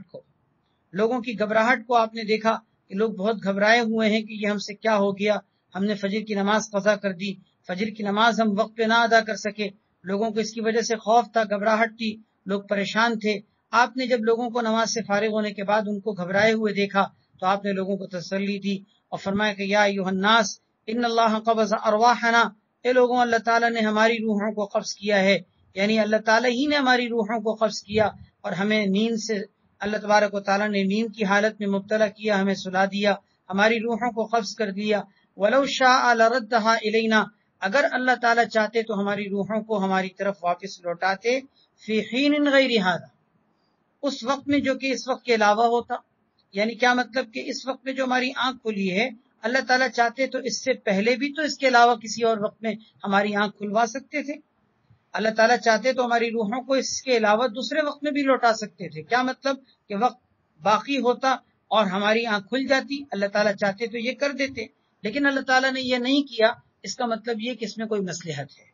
چنانچہ فَإِذَا رَقَدَ أَحَدُكُمْ عَنِ الصَّلَاةِ أَوْ نَسِيَهَا، جب تم میں سے کوئی سو جائے، رقد یرقد، رقود کہتے ہیں سونے کو. فَإِذَا رَقَدَ أَحَدُكُمْ عَنِ الصَّلَاةِ، جب تم میں سے کوئی نماز پڑھنے سے سوتا رہ جائے، أَوْ نَسِيَهَا، یا نماز پڑھنا بھول جائے، ثم فزع الیہا، اور پھر گھبرا کر نماز کے لیے کھڑا ہو، پھر وہ گھبرا کر نماز کے لیے کھڑا ہو. فزع یفزع، گھبرانا، الیہا یعنی الی الصلاۃ، کہ پھر وہ نماز کی طرف جو ہے گھبرا کر جو ہے وہ کھڑا ہو. فلیصلیھا کما کان یصلیھا فی وقتھا، اسے چاہیے کہ وہ اس نماز کو ایسے ہی ادا کرے جیسے کہ وہ اس کو اپنے وقت میں ادا کرتا ہے. یعنی اس میں قضا اور ادا کے اعتبار سے کوئی تعداد میں فرق نہیں ہے، رکعات کی تعداد میں، کہ قضا جتنی رکعات ہوگی وہی ادا میں جتنی رکعتیں ہیں وہی قضا میں بھی ہوگی. ادا نماز کے پڑھنے کا جو طریقہ ہے وہی قضا میں بھی ہوگا. گویا ادا میں اور قضا میں کوئی فرق نہیں، طریقے میں اور کیفیت میں، کمیت میں. البتہ اگر فرق ہے تو صرف اور صرف نیت کا ہے کہ ادا میں ادا کی نیت کی جائے گی، قضا میں قضا کی نیت کی جائے گی. باقی دونوں میں کمیت اور کیفیت کے اعتبار سے کوئی فرق نہیں ہے. یہی وجہ ہے کہ آپ نے یہ فقہ کی کتاب میں مسئلہ پڑھا ہوگا کہ اگر کسی کی حضر کی حالت میں، مقیم ہونے کی حالت میں نماز قضا ہو گئی ہو، تو اگر وہ سفر میں اس کو ادا کرے گا، قضا کرے گا، تو قضا کتنی کرے گا؟ قضا میں تو، سفر میں تو یہ ہوتا ہے نا کہ قصر کرتے ہیں، لیکن اگر معاملہ آپ کا یہ ہو کہ آپ اگر سفر کی حالت میں کچھ نمازیں قضا پڑھنا چاہتے ہیں تو آپ کو قضا اسی حالت کے مطابق کرنی پڑے گی جو آپ کی ادا کی تھی. یعنی مطلب جس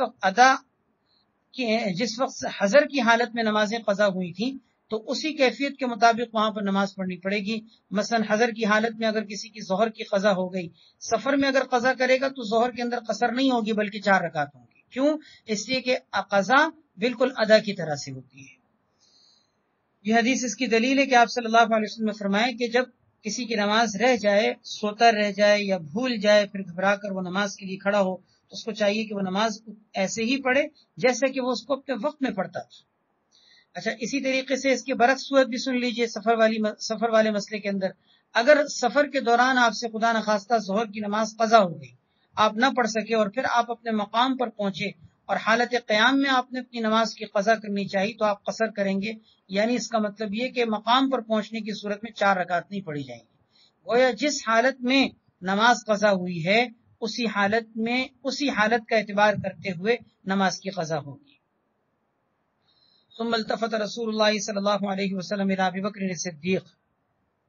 پھر نبی کریم صلی اللہ علیہ وسلم حضرت سیدنا صدیق اکبر رضی اللہ تعالیٰ عنہ کی طرف متوجہ ہوئے. فقال، آپ نے فرمایا، ان الشیطان اتی بلالا، شیطان حضرت بلال رضی اللہ تعالیٰ عنہ کے پاس آیا تھا. وهو قائم یصلی، اور ان کو دیکھا کہ وہ کھڑے نماز پڑھ رہے ہیں. فاضجعه، چنانچہ شیطان نے ان کو لٹا دیا. یعنی ان کے دل میں یہ خیال پیدا کیا کہ تم بھی کچھ دیر کے لیے لیٹ جاؤ. تو شیطان نے یہ اس طریقے سے ان کو جو ہے لٹایا. ثم لم یزل یہدئہ، پھر مسلسل ان کو وہ لوریاں دیتا رہا. کما یہدأ الصبی، جیسے کہ بچے کو لوری دی جاتی ہے.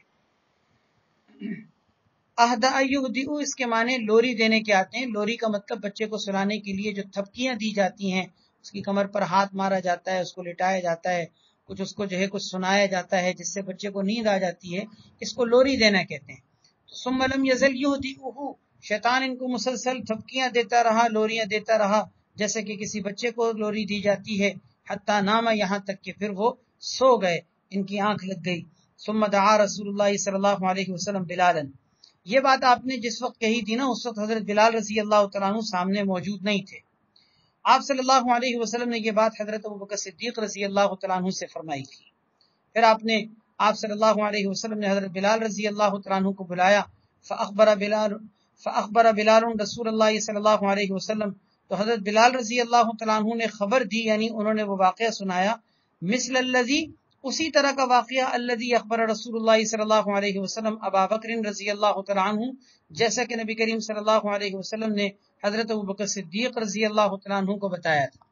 یعنی بالکل اسی طرح کا واقعہ بیان کیا حضرت بلال رضی اللہ تعالیٰ عنہ نے جس طرح حضور صلی اللہ علیہ وسلم نے صدیق اکبر رضی اللہ تعالیٰ عنہ کو بتایا تھا. یعنی کیا مطلب کہ انہوں نے اسی طرح سے یہ بات کہی کہ میں کھڑا نماز پڑھ رہا تھا اور پھر شیطان نے مجھے لٹایا، مجھے اسی طرح سے تھپکیاں دی جیسے کہ کوئی بچے کو تھپکی دی جاتی ہے، اور پھر اتنے میں میری آنکھ لگ گئی. یہ ساری باتیں آپ نے حضرت بلال رضی اللہ تعالیٰ عنہ نے آپ صلی اللہ علیہ وسلم کے سامنے بالکل ویسے ہی بیان کی جیسے کہ آپ فرما چکے تھے. فقال ابو بکر، حضرت ابوبکر صدیق رضی اللہ تعالیٰ عنہ نے اسی وقت حضور صلی اللہ علیہ وسلم سے فرمایا، اشہد انک رسول اللہ، میں گواہی دیتا ہوں کہ آپ اللہ کے رسول ہیں. یعنی آپ اللہ کے سچے رسول ہیں کہ آپ کو اللہ تبارک و تعالیٰ نے یہ بات وحی کے ذریعے سے بتا دی جو ان کے ساتھ پیش آئی تھی. لیکن حضور صلی اللہ علیہ وسلم کو ابھی تک حضرت بلال رضی اللہ تعالیٰ عنہ نے بتایا نہیں تھا، لیکن ان کے بتانے سے پہلے ہی آپ صلی اللہ علیہ وسلم نے اسی طرح کے قصے کی تفصیل ذکر کر دی جو حضرت بلال کے ساتھ پیش آیا تھا. تو حضرت بلال رضی اللہ تعالیٰ عنہ نے جب ان کو یہ بات بتائی تو حضرت ابوبکر صدیق رضی اللہ تعالیٰ عنہ نے حضور صلی اللہ علیہ وسلم کی صداقت کی گواہی دی کہ اشہد انک رسول اللہ. رواہ مالک مرسلا، امام مالک رحمۃ اللہ علیہ نے اس حدیث کو مرسلا نقل کیا ہے کیونکہ اس حدیث کے جو راوی ہیں حضرت زید ابن اسلم، یعنی یہ جو حدیث کے شروع میں راوی ہیں حضرت زید ابن اسلم، یہ صحابی نہیں ہیں، یہ تابعی ہیں، اور تابعی حضور اکرم صلی اللہ علیہ وسلم کا یہ قصہ نقل کر رہے ہیں. اس کا مطلب درمیان میں کسی صحابی کا واسطہ ہے جو موجود نہیں، اس وجہ سے اس کو مرسل کہا جاتا ہے. حدیث مرسل آپ پڑھ لیں گے کہ حدیث مرسل اس کو کہتے ہیں جس کے اندر انقطاع ہو، یعنی آخر سے راوی صحابی کا نام جو ہے وہ ذکر نہ کریں. وعن ابن عمر رضی اللہ تعالی عنہما قال قال رسول اللہ صلی اللہ علیہ وسلم خصلتان معلقتان فی اعناق المؤذنین للمسلمین. نبی کریم صلی اللہ علیہ وسلم کا ارشاد ہے دو خصلتیں ایسی ہیں جو کہ معلق رہتی ہیں، لٹکی ہوئی رہتی ہیں مؤذنین کی گردنوں میں. اعناق عنق کی جمع گردن کو کہتے ہیں. یہ دو خصلتوں سے مراد دو عادتیں ہیں یا دو کام ہیں. فرمائے یہ دو کام ایسے ہیں جو کہ لٹکے رہتے ہیں، یعنی ذمہ داری میں رہتے ہیں مسلمانوں کے لیے مؤذنین کی گردنوں میں. کیا مطلب کہ مؤذنوں کی گردن میں یہ ذمہ داریاں، یہ فریضہ عائد ہوتا ہے تمام مسلمانوں کے لیے. وہ کیا؟ صیامہم و صلاتہم، ایک مسلمانوں کے روزوں کا معاملہ اور دوسرا مسلمانوں کی نماز کا معاملہ. یہ دونوں چیزیں ایسی ہیں جو مؤذنین کی گردن میں رہتی ہیں، یعنی اس کا مطلب ان کے اوپر یہ ذمہ داری عائد ہوتی ہے. روزوں کا مسئلہ اس طرح کہ روزے میں افطاری یا سحری کا جو وقت ہے، اس وقت کے بارے میں صحیح طریقے سے اہتمام کرنا تاکہ کسی کی سحری دیر تک نہ ہو یا افطاری جلدی نہ ہو جائے. کیونکہ اگر وقت سے پہلے اذان دے دی جائے افطاری میں تو لوگ اذان سے دھوکہ کھا کر جلدی جو ہے وہ روزہ کھول لیں گے، جس سے ان کا روزہ خراب ہو جائے گا. اسی طریقے سے نمازوں کے اوقات کے سلسلے میں اگر کسی قسم کی کوتاہی ہوگی تو وقت سے پہلے ان کے اذان دینے سے اذان نہیں ہو رہی ہوگی، یا اسی طریقے سے اور دوسرے نماز کے معاملات متاثر ہوں گے. تو یہ دونوں چیزیں، صیام اور صلات کا معاملہ، یہ ایسی چیز ہے کہ جو مسلمانوں کے لیے مؤذنوں کی گردن میں ہوتی ہیں، یعنی ان کو اس کی ذمہ داری کا صحیح معنوں میں اہتمام کرنا چاہیے. رواہ ابن ماجہ.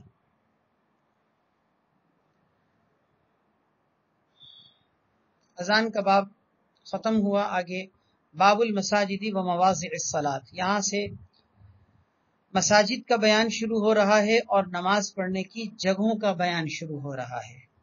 مواضع الصلاۃ نماز پڑھنے کی جگہوں کو کہتے ہیں، اور مساجد سجدہ کرنے کی جگہ، نماز پڑھنے کی جگہ مسجد کو کہا جاتا ہے. اس باب میں دو چیزیں ذکر کی جا رہی ہیں. ایک تو مساجد، یعنی جو مسجد کی جگہ مقرر کی جاتی ہے نماز پڑھنے والوں کے لیے، اس کا بھی اس میں بیان ہے. دوسرا مسجد سے ہٹ کر بھی جہاں نماز پڑھی جائے اس کو موضع الصلاۃ کہتے ہیں، اسی کی جمع مواضع آتی ہے. تو کسی بھی جگہ نماز پڑھی جائے اس کے بھی احکام اس باب کے اندر ہیں. ان دونوں باتوں کو سمجھ لیجئے کہ اصل میں دیکھیں مساجد جمع مسجد کی ہے. مسجد لغت میں کہتے ہیں سجدہ کرنے کی جگہ. یہ حاشیے میں ذکر کیا گیا ہے، اس کی تعریف حاشیے میں دیکھ لیجئے کہ مسجد کہا جاتا ہے سجدہ کرنے کی جگہ کو. کوئی بھی جگہ جو سجدہ کرنے کی ہو اس کو لغت کے اعتبار سے مسجد کہتے ہیں. اصطلاحی اعتبار سے مسجد کی تعریف یہ کی گئی ہے المحل الموقوف للصلاۃ فیہ، وہ جگہ جس کو نماز پڑھنے کے لیے وقف کر دیا گیا ہو اس کو مسجد کہا جاتا ہے. یہ مسجد شرعی کی تعریف ہے. ایک بات تو یہ ہو گئی کہ مسجد کی لغوی اور اصطلاحی تعریف. دوسری بات یہ سمجھ لیجئے کہ مسجد کی دو قسمیں ہیں. ایک ہے مسجد شرعی، جس کی تعریف یہاں حاشیے میں ہم نے بھی پڑھی کہ المحل الموقوف للصلاۃ فیہ، وہ جگہ جس کو نماز پڑھنے کے لیے وقف کر دی گئی ہو اس جگہ کو مسجد شرعی کہا جاتا ہے. یہ مسجد کی پہلی قسم جس کو مسجد شرعی کہتے ہیں. دوسری مسجد کی قسم وہ ہے جس کو موضع الصلاۃ کہتے ہیں،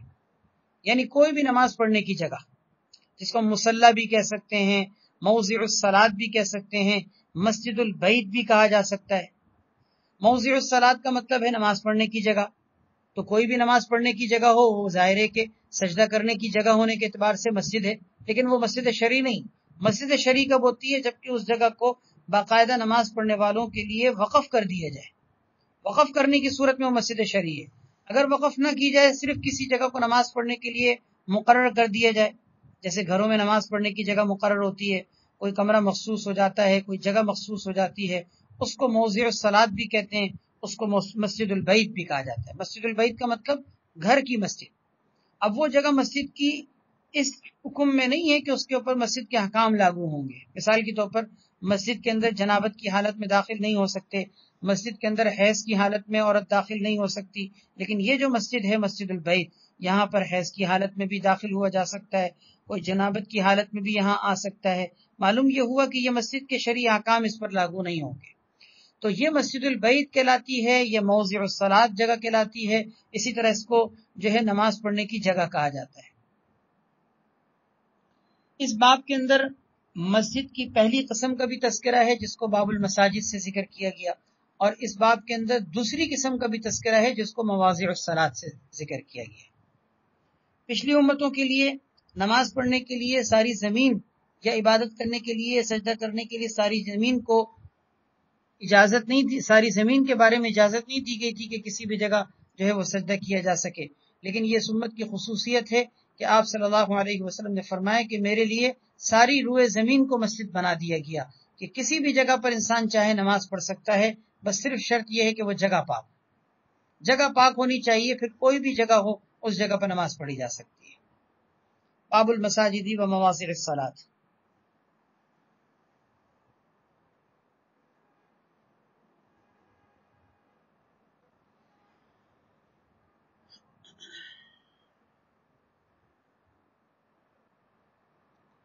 الفصل الاول عن ابن عباس رضی اللہ تعالی عنہما قال لما دخل النبی صلی اللہ علیہ وسلم البیت، حضرت عبداللہ ابن عباس رضی اللہ تعالیٰ عنہ فرماتے ہیں کہ نبی کریم صلی اللہ علیہ وسلم جب بیت اللہ شریف میں داخل ہوئے، بیت میں داخل ہوئے یعنی بیت اللہ شریف میں داخل ہوئے، دعا فی نواحیہ کلھا، تو آپ نے اس کے اطراف میں یعنی چاروں کونوں میں آپ نے دعا مانگی، ولم یصلی، اور آپ نے بیت اللہ کے اندر نماز نہیں پڑھی، حتی خرج منہ، یہاں تک کہ آپ بیت اللہ سے یعنی کعبۃ اللہ سے باہر تشریف لے آئے، فلما خرج، جب آپ بیت اللہ سے باہر نکلے، خرج رکع رکعتین، تو آپ صلی اللہ علیہ وسلم نے 2 رکعتیں ادا کی، فی قبل الکعبہ، کعبے کے بالکل سامنے، وقال، اور آپ نے فرمایا، ہذہ القبلہ، یہ ہے قبلہ کہ جس کی طرف رخ کر کے نماز پڑھی جاتی ہے۔ یہ بخاری شریف کی روایت ہے، اور اس حدیث میں آپ نے دیکھا کہ ولم یصلی کے الفاظ ہیں، جس کا مطلب یہ کہ آپ نے کعبۃ اللہ میں داخل ہو کر اندر دعا تو مانگی تھی لیکن نماز نہیں پڑھی تھی۔ لیکن آپ اگلی حدیث میں دیکھیے، آگے یہ بات آ رہی ہے کہ آپ صلی اللہ علیہ وسلم نے بیت اللہ شریف کے اندر نماز پڑھی ہے، آپ نے بیت اللہ شریف کے اندر نماز پڑھی ہے، بلکہ صحابہ کرام نے اس بات کو بھی محفوظ رکھا ہے کہ آپ نے بیت اللہ کے اندر کس جگہ پر کھڑے ہو کے نماز پڑھی ہے، اس جگہ کو بھی محفوظ رکھا ہے۔ تو روایات کے اندر دونوں طرح کی روایتیں ہو گئیں، اس روایت سے بظاہر معلوم ہوتا ہے کہ آپ نے نماز نہیں پڑھی، اور آگے روایت میں یہ بات آ رہی ہے کہ آپ نے نماز پڑھی، تو یہ تعارض دور کرنے کے لیے علماء فرماتے ہیں کہ اصل میں نماز آپ صلی اللہ علیہ وسلم نے پڑھی تھی، جیسا کہ آگے حدیث میں ہے، اور یہ ایک نہیں بلکہ اور بھی کئی صحابہ کرام نقل کرتے ہیں کہ آپ نے نماز پڑھی تھی۔ لہذا لم یصلی کا مطلب یہ کہ یا تو یہ راوی کے اپنے علم کے مطابق ہے کہ ان کو یہ بات معلوم نہیں، اور انہوں نے اپنے علم کے مطابق یہ کہا کہ شاید ان کو یہ بات پتہ نہ چلی ہو، تو انہوں نے اپنے علم کے مطابق یہ بات کہی کہ آپ نے نماز نہیں پڑھی، حالانکہ آپ صلی اللہ علیہ وسلم نے نماز پڑھی تھی۔ یا پھر اس کی توجہ یہ ہے کہ ولم یصلی کا مطلب یہ ہے کہ آپ نے ولم یصلی صلاۃ مکتوبہ، آپ نے اندر کوئی فرض نماز ادا نہیں کی تھی، آپ نے جو اندر نماز پڑھی تھی وہ نفل پڑھی تھی، تو ہو سکتا ہے کہ یہاں پہ نفی صلاۃ مکتوبہ کی ہو، اور دوسری روایت میں جو ثبوت ہے وہ صلاۃ نافلہ کا ہو، تو ایسا ہو سکتا ہے، اس طریقے سے بھی تطبیق ہو سکتی ہے۔ اس میں کہا گیا ہے نا کہ ولم یصلی، اس کا مطلب یہ کہ آپ نے اندر فرض نماز نہیں پڑھی، اور یا پھر دوسری توجہ یہ کی جا سکتی ہے جیسے کہ پہلے میں نے عرض کیا کہ راوی اپنے علم کے مطابق ہو سکتا ہے انہوں نے یہ بات نقل کی۔ ورواہ مسلم، یہی روایت مسلم میں بھی منقول ہے حضرت اسامہ بن زید رضی اللہ تعالیٰ عنہ سے۔ حضرت عبداللہ ابن عمر رضی اللہ تعالیٰ عنہ سے مروی ہے کہ نبی کریم صلی اللہ علیہ وسلم دخل الکعبہ، کعبہ شریف میں داخل ہوئے، آپ داخل ہوئے، واسامہ بن زید وعثمان بن طلحہ الحجبی وبلال بن رباح، یہ تینوں حضرات رضی اللہ تعالیٰ عنہ بھی آپ کے ساتھ داخل ہوئے، یعنی حضرت اسامہ بن زید، حضرت عثمان بن طلحہ حجبی اور حضرت بلال بن رباح رضی اللہ تعالیٰ عنہم اجمعین، یہ سب حضرات بھی آپ کے ساتھ بیت اللہ شریف کے اندر داخل ہوئے۔ فاغلقھا علیہ، آپ صلی اللہ علیہ وسلم نے اپنے اوپر بیت اللہ شریف کا جو دروازہ تھا وہ بند کر لیا، ومکث فیہا، آپ اس کے اندر دیر تک ٹھہرے رہے۔ فسألت بلالا، راوی حضرت بلال رضی اللہ تعالیٰ عنہ عبداللہ ابن عمر رضی اللہ عنہ فرماتے ہیں کہ میں نے حضرت بلال رضی اللہ تعالیٰ عنہ سے پوچھا، حین خرج، جب آپ نکلے، کہ ماذا صنع رسول اللہ صلی اللہ علیہ وسلم، کہ نبی کریم صلی اللہ علیہ وسلم نے اندر کیا کیا تھا؟ فقال، انہوں نے فرمایا کہ جعل عمودا عن یسارہ، کہ آپ صلی اللہ علیہ وسلم نے ایک ستون اپنے بائیں جانب رکھا، وعمودین عن یمینہ اور دو ستون اپنے دائیں جانب رکھے، وثلاثۃ اعمدۃ وراءہ اور 3 ستون اپنے پیچھے رکھے۔ آپ اس طرح سے لوکیشن کو سمجھ سکتے ہیں کہ دیکھیں بیت اللہ جو ہے وہ 3 ستون کی دو صفوں پر اس وقت قائم تھا، یعنی 3 ستون آگے تھے، 3 ستون پیچھے، تو 6 ستون کل تھے۔ آپ کے کھڑے ہونے کی جگہ راوی کیا ذکر کر رہے ہیں کہ جس جگہ پر آپ کھڑے تھے آپ کے بائیں جانب 1 ستون، دائیں جانب 2 ستون تھے اور پیچھے کی جانب 3 ستون تھے۔ تو اس سے معلوم ہو گیا نا کہ آپ صلی اللہ علیہ وسلم کس جگہ کھڑے ہوئے تھے، یعنی 3 ستون کی جو قطار تھی اس میں اگلی قطار کے بائیں جانب 1 ستون چھوڑ کر کھڑے ہوئے تھے۔ تو آپ صلی اللہ علیہ وسلم نے اس جگہ پر کھڑے ہو کے نماز ادا فرمائی۔ جعل عمودا عن یسارہ، آپ صلی اللہ علیہ وسلم نے 1 ستون اپنے بائیں جانب رکھا اور 2 ستون آپ نے اپنے دائیں جانب رکھا، وثلاثۃ اعمدۃ وراءہ اور 3 ستون آپ نے اپنے پیچھے کی جانب رکھے۔ وکان البیت یومئذ علی 6 اعمدۃ، بیت اللہ شریف اس وقت 6 ستونوں پر قائم تھا۔ ثم صلی، پھر آپ نے اس حالت میں کھڑے ہو کے آپ نے نماز ادا فرمائی۔ متفق علیہ۔ تو دیکھیے یہ وہ حدیث ہے جس حدیث میں اس بات کی صراحت موجود ہے کہ آپ صلی اللہ علیہ وسلم نے بیت اللہ کے اندر نماز ادا فرمائی ہے۔ وعن ابی ہریرہ رضی اللہ تعالیٰ عنہ قال قال رسول اللہ صلی اللہ علیہ وسلم صلاۃ فی مسجدی ھذا، آپ صلی اللہ علیہ وسلم نے ارشاد فرمایا کہ میری اس مسجد میں یعنی مسجد نبوی میں نماز پڑھنا خیر من الف صلاۃ فیما سواہ، بہتر ہے 1000 نماز پڑھنے کے مقابلے میں فیما سواہ، اس کے علاوہ دوسری مساجد میں۔ یعنی اس کا مطلب یہ کہ دوسری مساجد میں، بیت اللہ شریف کے علاوہ دوسری مساجد میں کوئی شخص اگر نماز پڑھے گا تو 1000 نماز کا زیادہ ثواب اس کو مسجد نبوی کے اندر ملے گا۔ الا المسجد الحرام، مسجد حرام کا معاملہ اس کے علاوہ ہے، کیونکہ مسجد حرام میں نماز پڑھنا مسجد نبوی سے بھی زیادہ فضیلت رکھتا ہے، اور یہ بات خود حدیث میں موجود ہے کہ مسجد حرام کے اندر نماز پڑھنے پر 1,00,000 نماز پڑھنے کا ثواب ہے۔ تو یہ جو کہا نا کہ فیما سوا ہو، کہ مسجد نبوی کے علاوہ دوسری تمام مساجد کے مقابلے میں نماز پڑھنے میں 1000 نماز کی اضافی فضیلت ملتی ہے مسجد نبوی کے اندر، اس کا مطلب یہ کہ ما سوا کے اندر مسجد حرام داخل نہیں، کیونکہ مسجد حرام میں نماز پڑھنے کا ثواب مسجد نبوی سے بھی زیادہ ہے۔ متفق علیہ۔ اس حدیث سے مسجد نبوی کی نماز کی فضیلت معلوم ہوتی ہے۔ اللہ تبارک و تعالی ہم سب کو بھی وہاں پر بار بار نماز پڑھنا نصیب فرمائے۔ کتنی مبارک وہ جگہ ہے اور کتنی رحمتوں اور برکتوں کے نازل ہونے کی جگہ ہے۔ نبی علیہ الصلوۃ والسلام کی اس مبارک مسجد میں جس جگہ پر حضرات صحابہ کرام نے سجدے کیے ہیں، جہاں آپ صلی اللہ علیہ وسلم کی عبادت ہوئی ہے اور جہاں پر آپ کا روضہ اطہر موجود ہے، اس جگہ پر انسان کو نماز پڑھنا کتنی بڑی سعادت کی بات ہے، اسی لیے اس کا ثواب دوسری مساجد کے مقابلے میں بھی زیادہ ہے۔ ایک بات تو یہ سمجھ لیجیے کہ دیکھیں یہاں پر حدیث میں 1000 نماز پڑھنے کی فضیلت ذکر کی گئی ہے، یعنی گویا کہ مسجد نبوی میں 1000 نماز پڑھنے کے برابر ثواب ملتا ہے۔ لیکن دوسری احادیث میں جو اسی باب کے اندر آگے آئیں گی کہ جس سے معلوم ہوتا ہے کہ مسجد نبوی میں نماز پڑھنا 50,000 نماز پڑھنے کے برابر ہے، 50,000 نماز۔ تو روایات میں دونوں طرح کے الفاظ ملتے ہیں۔ اس حدیث سے پتہ چلتا ہے کہ 1000 نماز، اور دوسری حدیث سے پتہ چلتا ہے کہ 50,000 نماز۔ علماء نے تطبیق یہ دی ہے کہ اصل میں شروع میں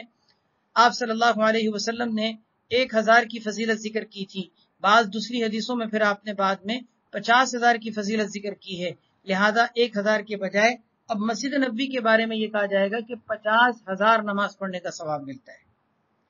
اچھا، یہی فضیلت جو مسجد نبوی کے بارے میں منقول ہے، یہی مسجد اقصی کے بارے میں بھی ہے۔ مسجد اقصی کے اندر بھی نماز پڑھنے کی فضیلت 50,000 نماز پڑھنے کے برابر ہے۔ مسجد حرام کی فضیلت ان دونوں سے زیادہ ہے۔ مسجد حرام کی فضیلت یہ ہے کہ اس میں ایک نماز 1,00,000 نماز پڑھنے کے برابر ہے۔ اللہ ہم سب کو ان مبارک جگہوں میں بار بار نماز نصیب فرمائے۔ متفق علیہ۔ وعن ابی سعید الخدری رضی اللہ تعالیٰ عنہ قال قال رسول اللہ صلی اللہ علیہ وسلم لا تشد الرحال الا الى 3 مساجد، نبی کریم صلی اللہ علیہ وسلم نے ارشاد فرمایا سامان سفر نہیں باندھا جائے گا۔ رحال اصل میں کجاوے کو کہتے ہیں۔ کجاوا باندھنے کا مطلب ہوتا ہے کہ مسافر جو اپنے ساتھ کجاوا باندھتا ہے، زیادہ راہ رکھتا ہے، سفر کا سامان وغیرہ لیتا ہے، پانی وغیرہ رکھتا ہے، اس کو شد رحال کہتے ہیں۔ شد رحال کا مطلب ہوتا ہے کجاوا باندھنا یا سامان سفر باندھنا۔ حاصل اس کا یہ کہ مسافر کو کجاوا نہیں باندھنا چاہیے، سفر کے لیے سامان سفر نہیں باندھنا چاہیے، الا الی ثلاثۃ مساجد، مگر 3 مسجدیں ایسی ہیں کہ جن کی طرف سامان سفر جانے کے لیے باندھا جا سکتا ہے۔ وہ 3 مسجدیں، پہلی مسجد ہے مسجد الحرام، دوسری ہے مسجد اقصی، اور تیسری ہے وہ مسجد ہادہ، میری یہ مسجد یعنی مسجد نبوی۔ اس حدیث میں 3 مسجدوں کا استثناء کیا گیا ہے کہ باقاعدہ مقصود بنا کر کسی مسجد کی طرف سفر نہیں کیا جا سکتا، البتہ 3 دنیا کی ایسی مساجد ہیں جن کی خصوصی طور پر فضیلتیں حدیث کے اندر ذکر کی گئی ہیں، لہذا ان مسجدوں کی طرف باقاعدہ گھر سے نکل کر انسان سفر کر سکتا ہے اور ان کی طرف ارادہ کر کے باقاعدہ ان کے لیے رخت سفر باندھ سکتا ہے، سامان سفر باندھ سکتا ہے، یہ 3 مسجدوں کی اضافی فضیلت کی وجہ سے۔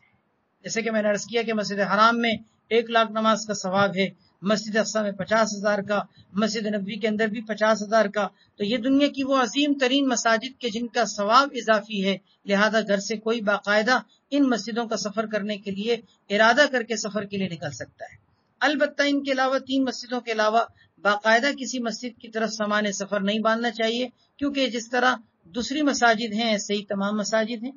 اسی لیے باقاعدہ کسی مسجد کے اندر ثواب اضافی حاصل کرنے کے لیے گھر سے نکل کر سفر نہیں کیا جا سکتا۔ ہاں، ایک الگ بات ہے کہ آپ کسی جگہ کسی علاقے میں جائیں اور وہاں کی آپ کوئی خوبصورت مسجد یا کوئی تاریخی مسجد ہو اور آپ اس مسجد کو دیکھنے کے لیے آپ وہاں سیاحت کے لیے وزٹ کے لیے ویسے ہی جائیں، وہ ایک الگ چیز ہے، وہ گھر سے نکلنے کا باقاعدہ ارادہ اس میں شامل نہیں ہوتا۔ مثال کے طور پر اگر کوئی لاہور جاتا ہے اور لاہور میں رہتے ہوئے اگر وہ گھومتے ہوئے اگر وہ مثال کے طور پر بادشاہی مسجد دیکھتا ہے ایک تاریخی مسجد ہونے کے حوالے سے، یا اسلام آباد جاتا ہے، پنڈی جاتا ہے اور وہاں فیصل مسجد میں جاتا ہے، یا یہ کہ ٹھٹہ کی طرف جاتا ہے شاہجہاں مسجد دیکھتا ہے، یا اسی طرح آپ کو معلوم ہے کہ دنیا کی اور بھی اسی طرح کی مساجد ہوتی ہیں، کسی علاقے کے اعتبار سے خاص مسجد ہوتی ہیں، لوگ اس علاقے میں اگر آتے ہیں سیاحت کے لیے تو مسجد کو بھی دیکھتے ہیں، وہ ایک الگ چیز ہے۔ لیکن اگر کوئی باقاعدہ یہ عقیدہ لے کے گھر سے سفر کرے کہ بادشاہی مسجد میں مثال کے طور پر میں جاؤں گا، وہاں پہ نماز پڑھوں گا تو مجھے زیادہ ثواب ملے گا، یا میں مثال کے طور پر شاہجہاں مسجد جاؤں گا تو مجھے زیادہ ثواب ملے گا، تو ظاہر ہے کہ اس کے لیے تو دلیل کی ضرورت ہے نا، اور کوئی نص میں کوئی روایت میں ایسی کوئی دلیل تو نہیں ہے کہ کسی مسجد کے بارے میں کوئی خصوصی فضیلت ذکر کی گئی ہو، لہذا مقصود بنا کر کسی مسجد کے لیے باقاعدہ سفر نہیں کیا جا سکتا۔ لیکن 3 مساجد ایسی ہیں کہ جن کے لیے گھر سے نکل کر باقاعدہ ثواب حاصل کرنے کے لیے سفر کیا جا سکتا ہے، وہ 3 مسجد یہی ہیں، مسجد حرام، مسجد اقصی، مسجد ہادہ، میری یہ مسجد یعنی مسجد نبوی۔ یہ ہے اصل اس حدیث کا مطلب جو میں نے آپ کے سامنے ذکر کر دیا۔ باقی اس حدیث کے اندر ایک اور مسئلہ بھی ذکر کیا جاتا ہے جس کو مسئلہ شد رحال کہا جاتا ہے۔ مسئلہ شد رحال کا مطلب یہ ہے کہ اس حدیث سے علامہ ابن تیمیہ رحمۃ اللہ علیہ، اسی طرح علامہ ابن جوزی رحمۃ اللہ علیہ، ان حضرات نے ایک دوسری بحث چھیڑی، جو بحث میں آپ کے سامنے اس لیے ذکر کر رہا ہوں تاکہ اس مسئلے کی بھی آگاہی حاصل ہو اور یہ پتہ چلے کہ ان حضرات نے جو بات ذکر کی ہے جمہور اہل سنت والجماعت نے اس بات کو درست نہیں سمجھا۔ وہ یہ کہ اس بات کو سامنے رکھتے ہوئے علامہ ابن تیمیہ رحمۃ اللہ علیہ اور دوسرے حضرات نے یعنی ابن جوزی رحمۃ اللہ علیہ نے یہ مسئلہ ذکر کیا کہ اگر کوئی شخص مسجد نبوی بھی جائے تو اس کو مسجد نبوی کا قصد اور ارادہ کرنا چاہیے، روزہ اطہر پر سلام پیش کرنے کے لیے گھر سے نکلنے میں ارادہ نہیں کرنا چاہیے، کیونکہ قبروں کی زیارت کے لیے کسی قبر کی زیارت کے لیے گھر سے نکلتے ہوئے باقاعدہ قصدن سفر کرنا یہ جائز نہیں ہے۔ وہ اس حدیث سے استدلال کرتے ہیں۔ علامہ ابن تیمیہ رحمۃ اللہ علیہ نے یہ بات کی ہے کہ باقاعدہ کسی نیک و صالح شخص کی قبر کی زیارت کے لیے، حتیٰ کہ روزہ اطہر کی زیارت کے لیے بھی، روزہ اطہر پر سلام پیش کرنے کے لیے بھی باقاعدہ مقصود بنا کر گھر سے سفر نہیں کرنا چاہیے۔ لیکن علامہ ابن تیمیہ رحمۃ اللہ علیہ کی اور علامہ ابن جوزی رحمۃ اللہ علیہ کی یہ بات محض غلط ہے، اور جمہور اہل سنت والجماعت نے اس کی تردید کی ہے، اس لیے کہ حضور اکرم صلی اللہ علیہ وسلم کے روزہ اطہر کا سفر کرنا اور آپ کے روزہ اطہر پر پہنچ کر سلام پیش کرنے کی نیت کرنا اور ارادہ کرنا اور اس ارادے سے سفر کرنا، یہ نہ صرف یہ کہ جائز ہے بلکہ انسان کے لیے اعلیٰ ترین سفر ہے اور مبارک ترین سفر ہے، اور یہ اعلیٰ ترین نیکی ہے، اس میں کسی قسم کا گناہ کا کوئی پہلو نہیں ہے۔ یہ حضرات فرماتے ہیں کہ اگر کسی کا روزہ اطہر پر سلام پیش کرنے کا ارادہ ہو تو وہ گھر سے نکلے روزہ اطہر پر سلام پیش کرنے کے لیے نہیں، بلکہ یہ سوچے کہ میں مسجد نبوی جا کر نماز پڑھوں گا، اور پھر وہاں پہنچ کر ضمناً حضور صلی اللہ علیہ وسلم کے روزے پر حاضری بھی دے دے۔ حالانکہ آپ ذرا سوچیں کہ کیا یہ ادب اور احترام اور نبی کریم صلی اللہ علیہ وسلم کے مقام کے اور آپ کے روزہ اطہر کے آداب کے کیا یہ مناسب بات ہے؟ آپ اس پہ ذرا غور کریں تو خود انسان کو یہ سمجھ میں آئے گا کہ یہ دیکھا جائے تو ایک طرح سے بے ادبی کا پہلو بھی ہے۔ اس کی مثال میں آپ کو دیتا ہوں۔ مثال کے طور پر آپ یہ سمجھیں کہ آپ کے والد محترم مثال کے طور پر کسی علاقے کے اندر ہیں، مثلا لاہور میں ہیں، اور آپ کراچی سے لاہور کا سفر کریں اور والد صاحب سے وہاں ملاقات کریں اور آپ یہ کہیں کہ میں لاہور اس مقصد سے آیا تھا کہ میں کچھ یہاں پہ کسی کام سے آیا تھا، میں نے سوچا کہ میں آپ سے بھی ملتے چلے جاؤں۔ تو یہ چیز دیکھا جائے تو والد صاحب کے ادب کے مناسب ہے یا خلاف ہے؟ ظاہر ہے کہ خلاف ہے، اس لیے کہ یہ ادب کے خلاف ہے کہ ہم کسی بڑے کو یوں کہیں کہ میں آیا تو کسی اور کام سے تھا لیکن سوچا کہ آپ سے بھی ملتے چلوں۔ یہ بات تو ادب کے خلاف ہے۔ اسی طرح مسجد نبوی میں اگر کوئی جا رہا ہے اور وہ یہ کہتا ہے کہ میں گیا تو اس لیے تھا کہ مسجد نبوی میں جا کر نماز پڑھوں گا اور مجھے وہاں پر 50,000 نمازوں کا ثواب ملے گا، اور وہاں پہنچ کر ضمناً میں نے سوچا کہ میں حضور کے روزے پر حاضری بھی دے دوں اور سلام بھی پیش کر دوں، اس کا مطلب یہ ہوا کہ آپ نے روزہ اطہر کی ایک طرح سے شان میں کمی کی۔ تو اس لیے یہ جو انداز ہے، جس انداز کی اختیار کرنے کو علامہ ابن تیمیہ رحمۃ اللہ علیہ وغیرہ نے ذکر کیا ہے، یہ ہرگز آداب کے مطابق نہیں۔ جمہور علماء نے اس طریقے کو پسند نہیں کیا، اور اسی لیے جمہور کا مسلک یہی ہے کہ کسی کا اگر مسجد نبوی جانے کا ارادہ ہو تو اس کو مسجد نبوی کا ارادہ کرنے کے بجائے روزہ اطہر پر سلام پیش کرنے کا باقاعدہ قصد اور ارادہ کرنا چاہیے۔ آج کل بھی آپ میں سے جن حضرات کا سفر ہوا ہوگا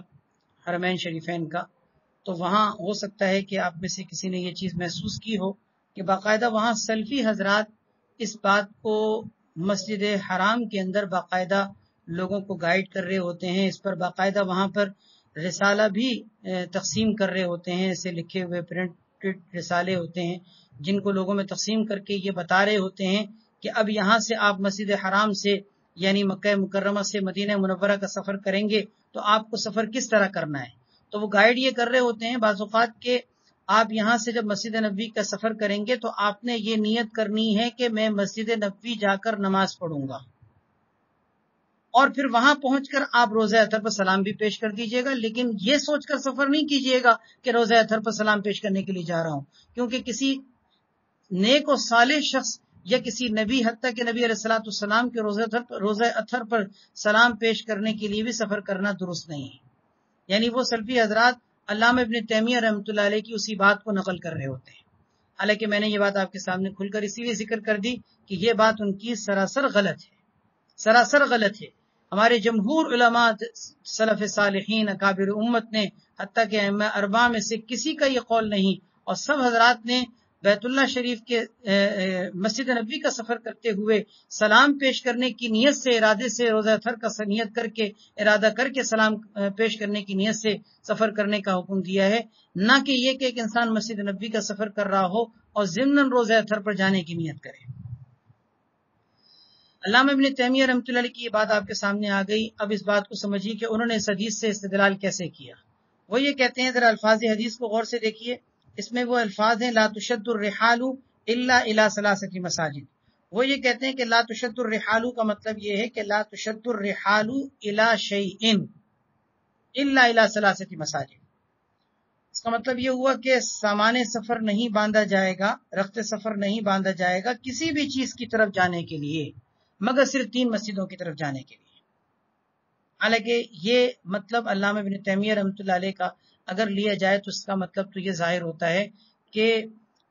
ان 3 مسجدوں کی طرف سفر کرنے کے علاوہ کسی بھی طرف سفر نہیں کر سکتے، نہ علم کا سفر کر سکتے ہیں، نہ تجارت کا سفر کر سکتے ہیں، نہ کسی رشتہ دار سے ملاقات کرنے کا سفر کر سکتے ہیں، نہ کسی کی عیادت کرنے کا سفر کر سکتے ہیں، نہ کسی سے تعزیت کرنے کا سفر کر سکتے ہیں۔ یہ تو سارے سفروں کی نفی ہو گئی،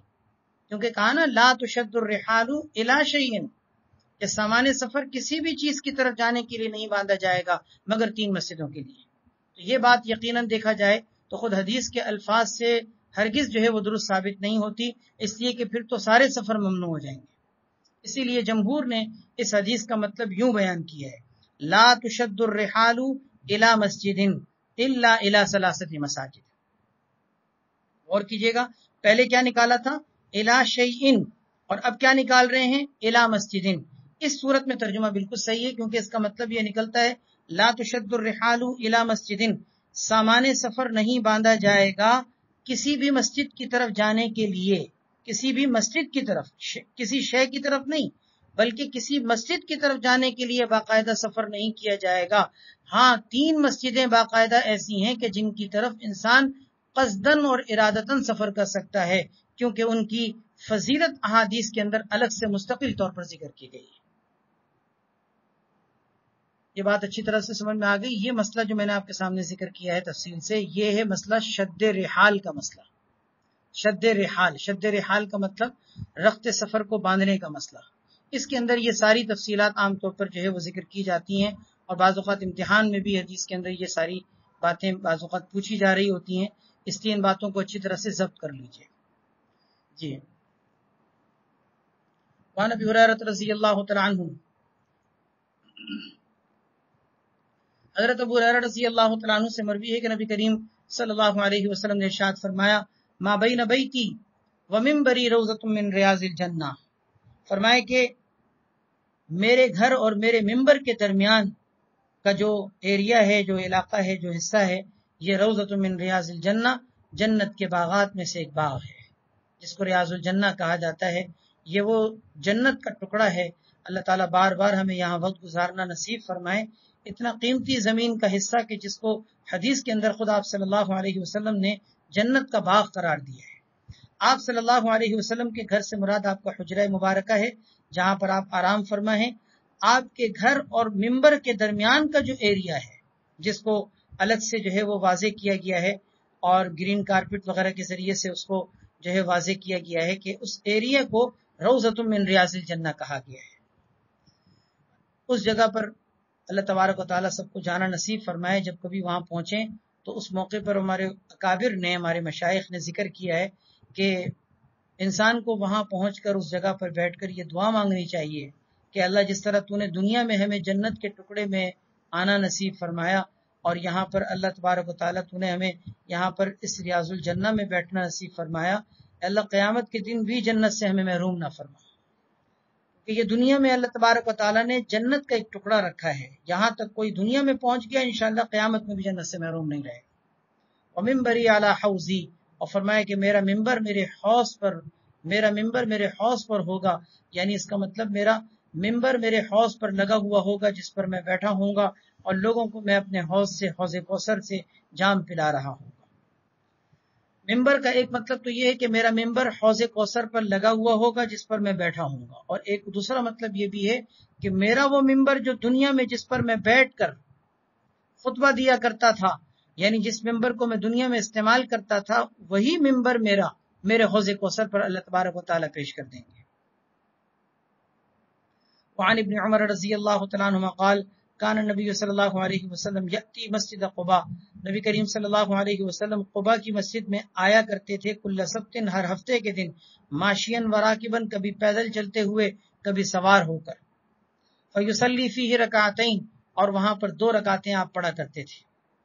2 رکعتیں آپ صلی اللہ علیہ وسلم پڑھا کرتے تھے، اور یہی 2 رکعت پڑھنا نبی کریم صلی اللہ علیہ وسلم سے جو ثابت ہے، یہی طریقہ عام طور پر اختیار بھی کیا جاتا ہے کہ جب بھی کوئی مسجد نبوی سے مسجد قباء کی طرف جاتا ہے تو یہی کوشش ہوتی ہے کہ وہاں پہنچ کر 2 رکعت ادا کر لی جائیں، اور حدیث کے مطابق اس کو عمرے کا ثواب ملتا ہے جو شخص مسجد قباء میں پہنچ کر جو ہے وہ 2 رکعت نماز پڑھتا ہے۔ مسجد نبوی سے مسجد قباء آپ صلی اللہ علیہ وسلم سے ثابت ہے کہ آپ ہفتے کے دن جایا کرتے تھے، تو ضروری نہیں کہ ہفتے کے علاوہ کسی اور دن نہیں جا سکتے، کسی بھی دن جا سکتے ہیں، لیکن اگر ہفتے کے دن جانا نصیب ہو جائے تو اس میں ثواب انشاءاللہ زیادہ ہوگا، کیونکہ نبی کریم صلی اللہ علیہ وسلم سے ثابت ہے۔ پھر ماشین اور راکبن دونوں ثابت ہے، چاہے آپ پیدل چلتے ہوئے جائیں یا آپ سواری پر بیٹھ کے جائیں، دونوں میں سے کوئی بھی صورت ہو اس میں نیت کی جا سکتی ہے سنت پر عمل کرنے کی۔ اور اب سنا ہے کہ باقاعدہ پیدل چلنے والوں کا ٹریک بنا دیا گیا ہے، جس پہ جو ہے وہ پیدل جو ہے وہ مسجد قباء تک پہنچنے کا ایک آسان سا راستہ بنا دیا گیا ہے، بہرحال ماشین یا راکبن دونوں میں سے کوئی بھی طریقہ آسانی کے ساتھ مل سکے انسان کو اس میں سنت کی نیت کر لینی چاہیے. وعن ابی ہریرہ رضی اللہ تعالی عنہ قال قال رسول اللہ صلی اللہ علیہ وسلم احب البلاد الی اللہ مساجدها، شہروں میں سب سے زیادہ اللہ تعالیٰ کے نزدیک محبوب جگہ اس کی مسجدیں ہیں. وابغض البلاد الی اللہ اسواقها، اور شہروں میں سب سے زیادہ مبغوض اور ناپسندیدہ جگہیں اللہ تعالیٰ کے نزدیک اس کے بازار ہیں. مسجدیں سب سے زیادہ محبوب اس لیے ہیں کیونکہ وہ عبادت کی جگہ ہے، وہاں جا کر انسان کو آخرت کی فکر پیدا ہوتی ہے، آخرت کمانے کا وہ بہترین مقام اور ذریعہ ہے جہاں پر پہنچ کر انسان کو اللہ تعالیٰ سے تعلق نصیب ہوتا ہے اور شیطان سے حفاظت ہوتی ہے. یہ سارے فوائد اس کو مسجد کے اندر ملتے ہیں. اس لیے روئے زمین کا سب سے محبوب ترین حصہ اللہ تبارک و تعالیٰ کو مسجد، اس زمین کی مساجد ہے.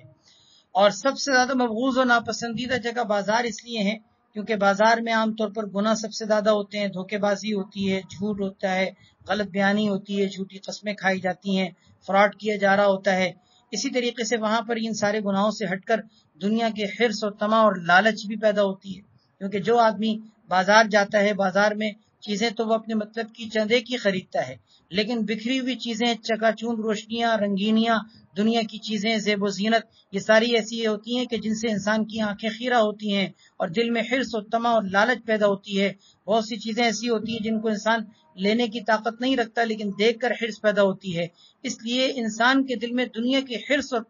طمع اور لالچ پیدا ہونے کی جگہ ظاہر ہے کہ یہ مبغوض اور ناپسندیدہ نہیں ہوگی تو کیا ہوگی. اسی لیے ہمارے اکابر اور ہمارے مشائخ نے ذکر کیا ہے کہ بازار انسان کو صرف ضرورت کے تحت جانا چاہیے اور بقدر ضرورت اور بوقت ضرورت ہونا چاہیے.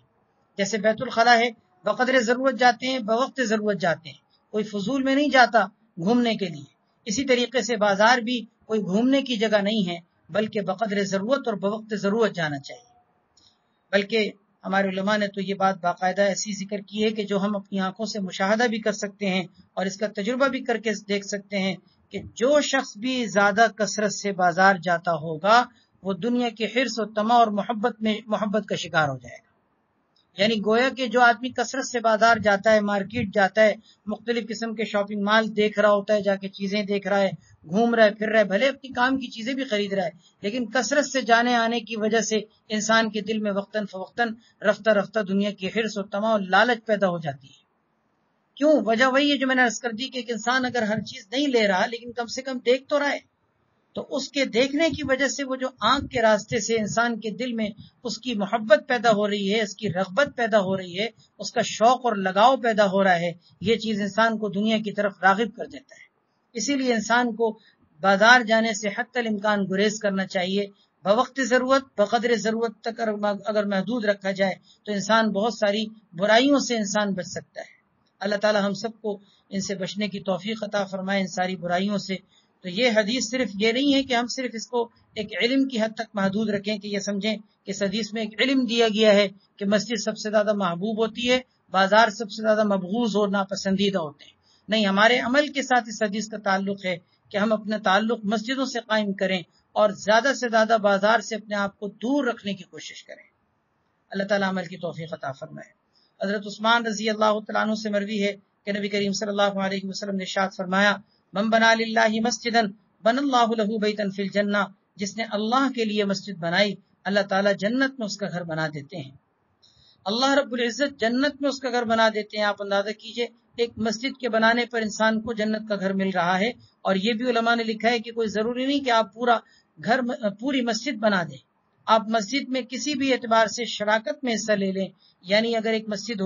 بن رہی ہے، زیر تعمیر ہے، آپ نے کسی بھی درجے میں اس کے اندر حصہ لیا، کوئی معمولی سے چندہ ہی کیوں نہ دیا ہو، تو آپ کیونکہ مسجد کے بنانے والوں میں شریک ہو چکے ہیں، لہذا اس مسجد کے بنانے میں شریک ہونے کی وجہ سے آپ کے لیے اللہ تبارک و تعالیٰ جنت میں پورا گھر بنانے کی یہ فضیلت آپ کو عطا فرمائیں گے. چاہے پوری مسجد بنائے، چاہے کوئی چھوٹی سی مسجد کا ایک معمولی سا حصہ تعمیر کرنے کا ذریعہ بنے، لیکن مسجد کے مقابلے میں جنت میں گھر پورا نصیب ہوگا. بعض روایات میں تو اس بات کی صراحت بھی موجود ہے کہ اگر کوئی مسجد بناتا ہے، اگرچہ پرندے کے گھونسلے کے برابر ہی کیوں نہ ہو، اللہ جنت میں اس کا گھر بنائیں گے. اب آپ اندازہ کیجئے پرندے کے گھونسلے کے برابر کیا کوئی مسجد ہوتی ہے؟ ایک آدمی کی نماز پڑھنے کی بھی جگہ نہیں ہے، کھڑے ہونے کی جگہ نہیں ہے، اتنی چھوٹی سی مسجد حدیث میں کیوں کہی گئی؟ اس کا یہی مطلب ہے جو میں نے ابھی آپ کے سامنے عرض کیا کہ مسجد کے اندر اگر کوئی چندے میں بھی کسی درجے میں حصہ لے رہا ہے، یعنی کوئی معمولی سی شراکت کر رہا ہے، تو یہ بھی حدیث کے مطابق اس کے لیے جنت میں گھر بننے کا ذریعہ ہے۔ صدقہ جاریہ کی عظیم ترین یہ شکل ہے کہ ایک انسان آخرت کے اعتبار سے کتنی بڑی انویسٹمنٹ کرتا ہے کہ مسجد کوئی 2-4 دن کے لیے یا 2-4 سالوں کے لیے نہیں ہوتی، مسجد جو بن گئی قیامت تک کے لیے بن گئی۔ اب قیامت تک کے لیے آپ دیکھیے، صبح بھی، دوپہر بھی، شام بھی، رات بھی مسلسل نماز پڑھی جا رہی ہے، عبادت کی جا رہی ہے، اللہ کی تکبیر اور اس کی بڑائی کے بول بولے جا رہے ہیں، قرآن پاک کی تلاوت ہو رہی ہے۔ یہ سارے خیر کے کام، نیکی کے کام، بھلائی کے کام، اجر و ثواب کے کام، ان سب میں حصہ ڈل جاتا ہے اس شخص کا جس نے مسجد میں کسی بھی درجے میں اپنا حصہ ڈالا ہو۔ اللہ تعالی ہم سب کو صدقہ جاریہ کی اس شکل کو اپنانے کی توفیق عطا فرمائے۔ کتنے خوش نصیب ہیں وہ لوگ کہ جن سے اللہ تعالیٰ پورا مسجد کا گھر بنوا دیں، اور نہ بھی ہو تو کسی بھی درجے میں ان سے کام لے لیں۔ عن ابی ہریرہ رضی اللہ تعالیٰ عنہ قال قال رسول اللہ صلی اللہ علیہ وسلم من غدا الى المسجد او راح، فرمایا جو مسجد کی طرف صبح کو جائے یا شام کو جائے، اعد اللہ له نزله من الجنہ، اللہ اس کے لیے جنت میں مہمانی کو تیار فرما دیتے ہیں۔ جب کبھی وہ صبح یا شام جائے اللہ تعالیٰ اس کو یہی فضیلت عطا فرماتے ہیں۔ نزل کہتے ہیں مہمانی کو، میزبان جو مہمان کے سامنے اکرام کے لیے کچھ رکھے اس کو نزل کہا جاتا ہے۔ نزل اللہ تعالیٰ جنت میں اس کی مہمانی فرماتے ہیں جو صبح شام مسجد کی طرف جاتا ہے۔ حضرت ابو موسیٰ اشعری رضی اللہ تعالیٰ عنہ سے مروی ہے کہ نبی کریم صلی اللہ علیہ وسلم نے ارشاد فرمایا، اعظم الناس اجرا فی الصلاۃ ابعدهم فابعدهم ممشا، لوگوں میں نماز کے اندر سب سے زیادہ اجر کمانے والے وہ ہیں جو ابعدهم فابعدهم ممشا، جو لوگوں میں سب سے زیادہ دور ہیں چلنے کے اعتبار سے، فابعدهم پھر ان کے بعد جو دور ہیں، پھر ان کے بعد جو دور ہیں، یعنی اسی ترتیب سے کہ جو سب سے زیادہ دور ہیں وہ سب سے زیادہ اجر کمائیں گے، پھر جو ان کے بعد کم ہیں وہ ان کے بعد کم اجر کمائیں گے، پھر ان کے بعد جو کم ہیں ان کا اجر اور کم ہوگا۔ اس طرح گویا کہ اجر کے مختلف حصے ہوتے ہیں۔ سب سے زیادہ حصہ ان کو ملتا ہے جو مسجد میں سب سے زیادہ دور سے آتے ہیں، کیونکہ ان کے اٹھے ہوئے قدم زیادہ ہوتے ہیں۔ ان کے اٹھے ہوئے جب قدم زیادہ ہیں تو ہر قدم پر نیکی، ثواب، اجر، اور ہر قدم پر گناہ کا مٹنا، ہر قدم پر درجات کا بلند ہونا، ظاہر کے دور سے دور ہونے کی صورت میں زیادہ سے زیادہ نصیب ہوگا۔ اس لیے ابعدهم فابعدهم ممشا، کہ جو لوگوں میں سب سے زیادہ دور، پھر جو لوگوں میں سب سے زیادہ دور ہوں گے چلنے کے اعتبار سے۔ والذی ينتظر الصلاۃ حتى يصلیها مع الامام، وہ شخص جو نماز کے انتظار میں بیٹھا ہو یہاں تک کہ امام کے ساتھ نماز پڑھ لے، یعنی وہ دیر سے نماز کے انتظار میں بیٹھا ہے اور امام کا منتظر ہے کہ امام آئے گا اور نماز پڑھائے گا تو میں جماعت کے ساتھ نماز پڑھوں گا۔ فرمائے کہ یہ جو نماز کے انتظار میں بیٹھا تاکہ امام کے ساتھ نماز ادا کرے، اعظم اجرا من الذی، یہ اس کے مقابلے میں اجر کے اعتبار سے زیادہ بڑا ہے، یصلی ثم ینام، جو امام کا منتظر نہ ہو بلکہ نماز پڑھ کے سو جائے،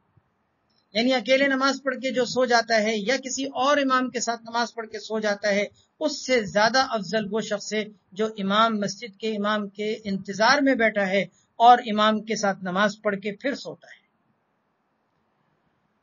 متفق علیہ۔ وعن جابر رضی اللہ تعالیٰ عنہ قال خلت البقاع حول المسجد، حضرت جابر رضی اللہ تعالیٰ عنہ فرماتے ہیں کہ مسجد کے ارد گرد، یعنی مسجد نبوی کے ارد گرد کچھ جگہیں، بقاع بقعتن کی جمع ہے، زمین کے ٹکڑے کو کہا جاتا ہے، یعنی مسجد نبوی کے ارد گرد کچھ جگہیں خالی ہو گئیں۔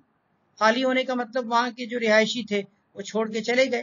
فاراد بنو سلمہ، تو بنو سلمہ کے لوگوں نے ارادہ کیا، جو دور رہتے تھے انہوں نے چاہا کہ ان ينتقلوا قرب المسجد، کہ وہ مسجد کے قریب منتقل ہو جائیں، کیونکہ وہ دور سے مسجد نبوی میں آ کے نماز پڑھا کرتے تھے۔ انہوں نے یہ سوچا کہ ہم قریب آ جائیں گے تو ہمارا فاصلہ مسجد نبوی کا کم ہو جائے گا۔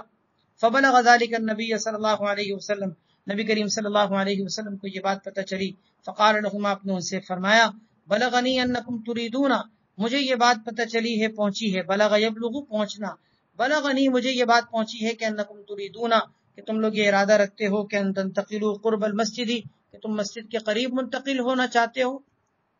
قالوا، لوگوں نے کہا، نعم یا رسول اللہ، ان لوگوں نے عرض کیا کہ ہاں یا رسول اللہ، جی ہاں ہم لوگ یہی چاہتے ہیں۔ قد اردنا ذالک، ہمارا یہی ارادہ ہے۔ فقال، آپ نے فرمایا، یا بنی سلمہ دیارکم تکتب آثارکم، دیارکم تکتب آثارکم، فرمائے کہ اے بنو سلمہ تم لوگ اپنے گھروں میں ہی قرار پکڑو، تمہارے نشانات قدم کو لکھا جاتا ہے۔ پھر آپ نے یہ بات دوبارہ مزید ارشاد فرمائی بطور تاکید کے کہ اپنے گھروں میں لازم قرار پکڑو، تمہارے نشانات قدم کو لکھا جاتا ہے، یعنی اس کا مطلب تم دور سے آتے ہو، تمہارے نشانات قدم زیادہ ہوتے ہیں، ان کو لکھا جاتا ہے، تم قریب آؤ گے تو تمہارے نشانات قدم کم ہو جائیں گے۔ آثار قدموں کے نشان کو کہا جاتا ہے، اس سے مراد یہاں قدم ہے، یعنی تمہارے جتنے قدم مسجد نبوی کے لیے اٹھ رہے ہیں یہ قدم خالی نہیں ہیں، ان کے اوپر اجر ہے۔ اور حدیث میں اس کی 3 فضیلت ذکر کی گئی ہیں قدموں کی، مسجد کی طرف اٹھنے والے قدموں کی ہر قدم پر 3 فضیلت ہے۔ ایک یہ کہ گناہ معاف ہوتے ہیں، دوسرے یہ کہ درجات بلند ہوتے ہیں، تیسرا یہ کہ ہر قدم پر ایک نیکی ملتی ہے۔ اللہ اکبر۔ وعن ابی ہریرہ رضی اللہ تعالی عنہ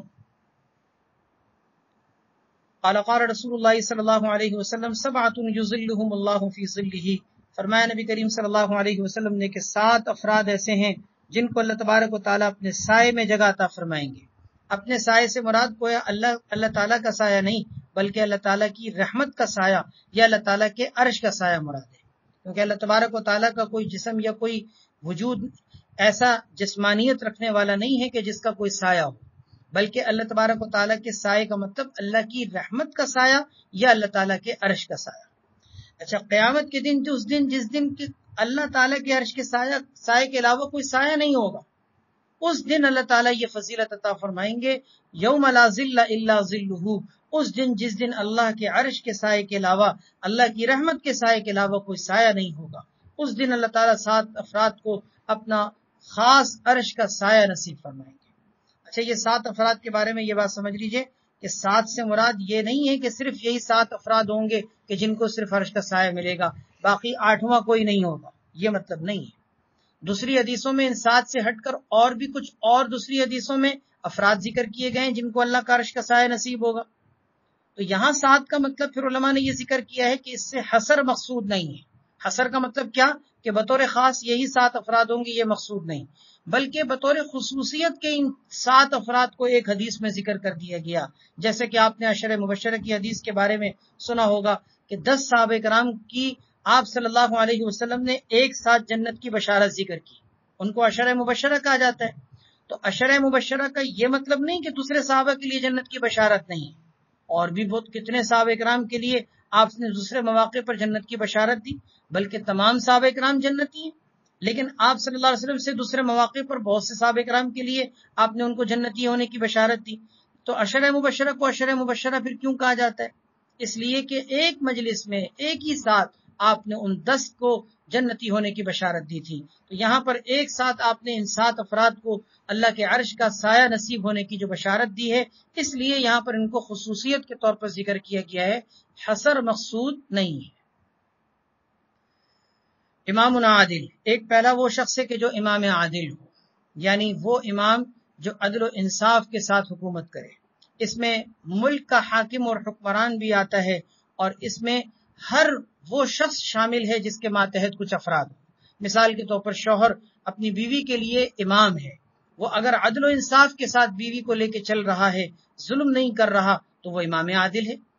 ماں باپ ہیں اپنے بچوں کے لیے امام عادل کی حیثیت، امام کی حیثیت رکھتے ہیں، اگر وہ اپنے بچوں کے ساتھ عدل و انصاف کے ساتھ برتاؤ کرتے ہیں، ان کے اوپر ظلم و زیادتی نہیں کرتے، ان کو ضائع نہیں کرتے، برباد نہیں کرتے، اس کا مطلب انہوں نے امام عادل کا ثبوت دیا۔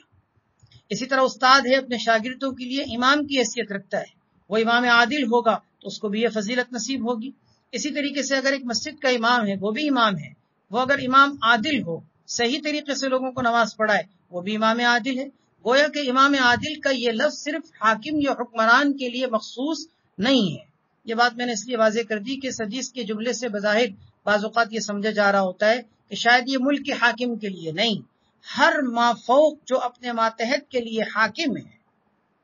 اگر وہ عدل و انصاف کے ساتھ حکومت کرے اور اپنے ماتحتوں کا خیال رکھے تو وہ امام عادل ہے۔ آپ اپنے گھر میں مثال کے طور پر کوئی نوکر ہیں، کوئی خادم ہیں، آپ کے گھر میں کوئی کام کرنے والے ہیں، وہ آپ کے ماتحت آتے ہیں، آپ کے ماتحتوں میں شامل ہیں، آپ ان کے ساتھ اگر عدل و انصاف کا برتاؤ کریں، ظلم و زیادتی نہ کریں، ان کے ساتھ کسی قسم کا کوئی ظالمانہ رویہ نہ رکھیں، آپ امام عادل ہیں۔ تو امام عادل ایک جامع وسیع لفظ ہے جس کے اندر سارے وہ تمام مافوق لوگ آ جاتے ہیں جن کے ماتحت کچھ افراد. وشاب نشأ فی عبادت اللہ، اور فرمایا دوسرا وہ نوجوان جس کی نشو و نما اللہ کی عبادت اور بندگی کے ساتھ ہوئی، یعنی اس نے نوجوانی میں اللہ کی عبادت کی. بڑھاپے میں تو ہر انسان پھر کچھ نہ کچھ آخرت کی طرف متوجہ ہو جاتا ہے. جوانی کے اندر عبادت کرنا یہ ہے اصل جان جوکھوں کا کام. جب خواہشات عروج پر ہوتی ہیں، گناہ کے تقاضے جوان ہوتے ہیں، ایسے موقع پر بندگی کرنا، اللہ کی عبادت کرنا یقیناً یہ اعلیٰ درجے کی عبادت ہے. ورجل قلبه معلق بالمسجد، تیسرا وہ شخص جس کا قلب مسجد میں اٹکا ہوا ہو، یعنی مسجد سے ایسی اس کی محبت ہو کہ جب مسجد سے اذا خرج منہ، مسجد سے نکلتا ہے تو حتی یعود الیہ، مسجد کی طرف دوبارہ لوٹنے تک اس کا دل مسجد میں پھنسا رہتا ہے، اٹکا رہتا ہے. کوئی مسجد سے باہر نکلے اپنے دنیا کے کاموں میں لگے تو بھی اس کا دل یہی ہوتا ہے کہ مجھے نماز پڑھنی ہے. کام کرتے ہوئے بھی فکر ہوتی ہے مجھے نماز پڑھنی ہے، سوتے ہوئے بھی فکر ہوتی ہے کہ مجھے نماز کے لیے اٹھنا ہے. ہر کام میں مسجد کے اندر دل کا اٹکا ہوا ہونا، یہ قلبہ معلق بالمسجد کے اندر داخل ہے. ورجلان تحابا فی اللہ، اور وہ دو شخص کے جو آپس میں اللہ تعالیٰ کے لیے ایک دوسرے سے محبت کریں. اجتماعا علیہ وتفرقا علیہ، ان کا اجتماع آپس میں اللہ کی محبت ہی کے اوپر ہوا ہو اور ان کا جدا ہونا بھی اللہ کی محبت پر ہو. اس میں میاں بیوی بھی آ جاتے ہیں، اس میں ہر وہ دو شخص آ جاتے ہیں کہ جن کا کسی بھی درجے میں آپس میں محبت کا تعلق ہو اور وہ اللہ کے لیے ہو. ناجائز محبتیں ظاہر ہے کہ اس میں شامل نہیں، کیونکہ وہ اللہ کے لیے نہیں ہو سکتی. ہر وہ محبت جو جائز درجے میں ہے، اگر اس محبت کا مقصد اللہ کی رضا اور خوشنودی ہو، وہ اس میں آ جاتی ہے. ورجل ذکر اللہ خالیا، اور تیسرا، اور 1 2 3 4 5 پانچواں، ورجل ذکر اللہ خالیا، پانچواں وہ شخص ذکر اللہ خالیا جس نے اللہ کو یاد کیا خلوت کی حالت میں. خلوت کی حالت میں اللہ کو یاد کیا، یعنی اکیلے تنہائی میں. ففاضت عیناہ، اس کی آنکھیں بہہ پڑی. خلوت کی حالت میں اس لیے کہا کہ اس میں خلوص کی انتہا ہوتی ہے کہ اکیلے بیٹھ کر تنہائی میں بھی خلوت میں اللہ کو ایسا یاد کیا کہ دل اس کا ابل پڑا، آنکھیں اس کی بہہ پڑی، ایسی محبت میں وہ رو پڑا. یہ اللہ کو یاد کرنے والا بھی اس میں داخل. چھٹا، ورجل، وہ شخص دعته امرأۃ،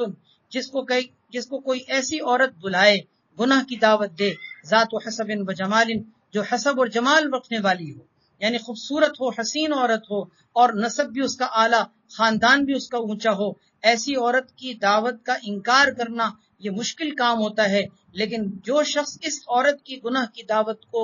رد کر دے اور اپنے تقوی کی حفاظت کرے، عفت اور پاک دامنی کی حفاظت کرے، اپنی نگاہوں اور شرمگاہ کی حفاظت کرے، فرمایا کہ یہ شخص بھی قیامت کے دن عرش کا سایہ پائے گا. فقال، اور یہ کہہ دے کہ انی اخاف اللہ، کہ نہیں، میں تمہاری دعوت کو قبول نہیں کر سکتا، مجھے اللہ سے ڈر لگتا ہے، اللہ کا خوف مجھے حائل ہے. یہ چیز بھی اس کے لیے قیامت کے دن عرش کے سائے میں جگہ پانے کا ذریعہ بنے. ساتواں، ورجل تصدق بصدقۃ، وہ شخص کے جو صدقہ دے اللہ کے راستے میں، فاخفاها، اور اس کو ایسے مخفی کر کے، چھپا کر کرے، یعنی اتنے خلوص کے ساتھ مخفی اور پوشیدہ طور پر صدقہ کرے کہ حتی لا تعلم شمالہ ما تنفق یمینہ، کہ اس کے بائیں ہاتھ تک کو پتہ نہ چلے کہ کیا اس کے دائیں ہاتھ نے خرچ کیا. متفق علیہ. اللہ تعالی ہم سب کو ان افراد میں شامل فرما دے. اللہ تعالی ہم سب کو توفیق عطا فرما دے. یہ حدیث صرف پڑھ کر کوئی معلومات میں اضافہ کرنے کا ذریعہ نہیں بنے، بلکہ ہمارے عمل میں آنے کا اللہ تعالی اس کو ذریعہ بنا دے. اللہ تعالی ہم ان لوگوں میں شامل فرما دے.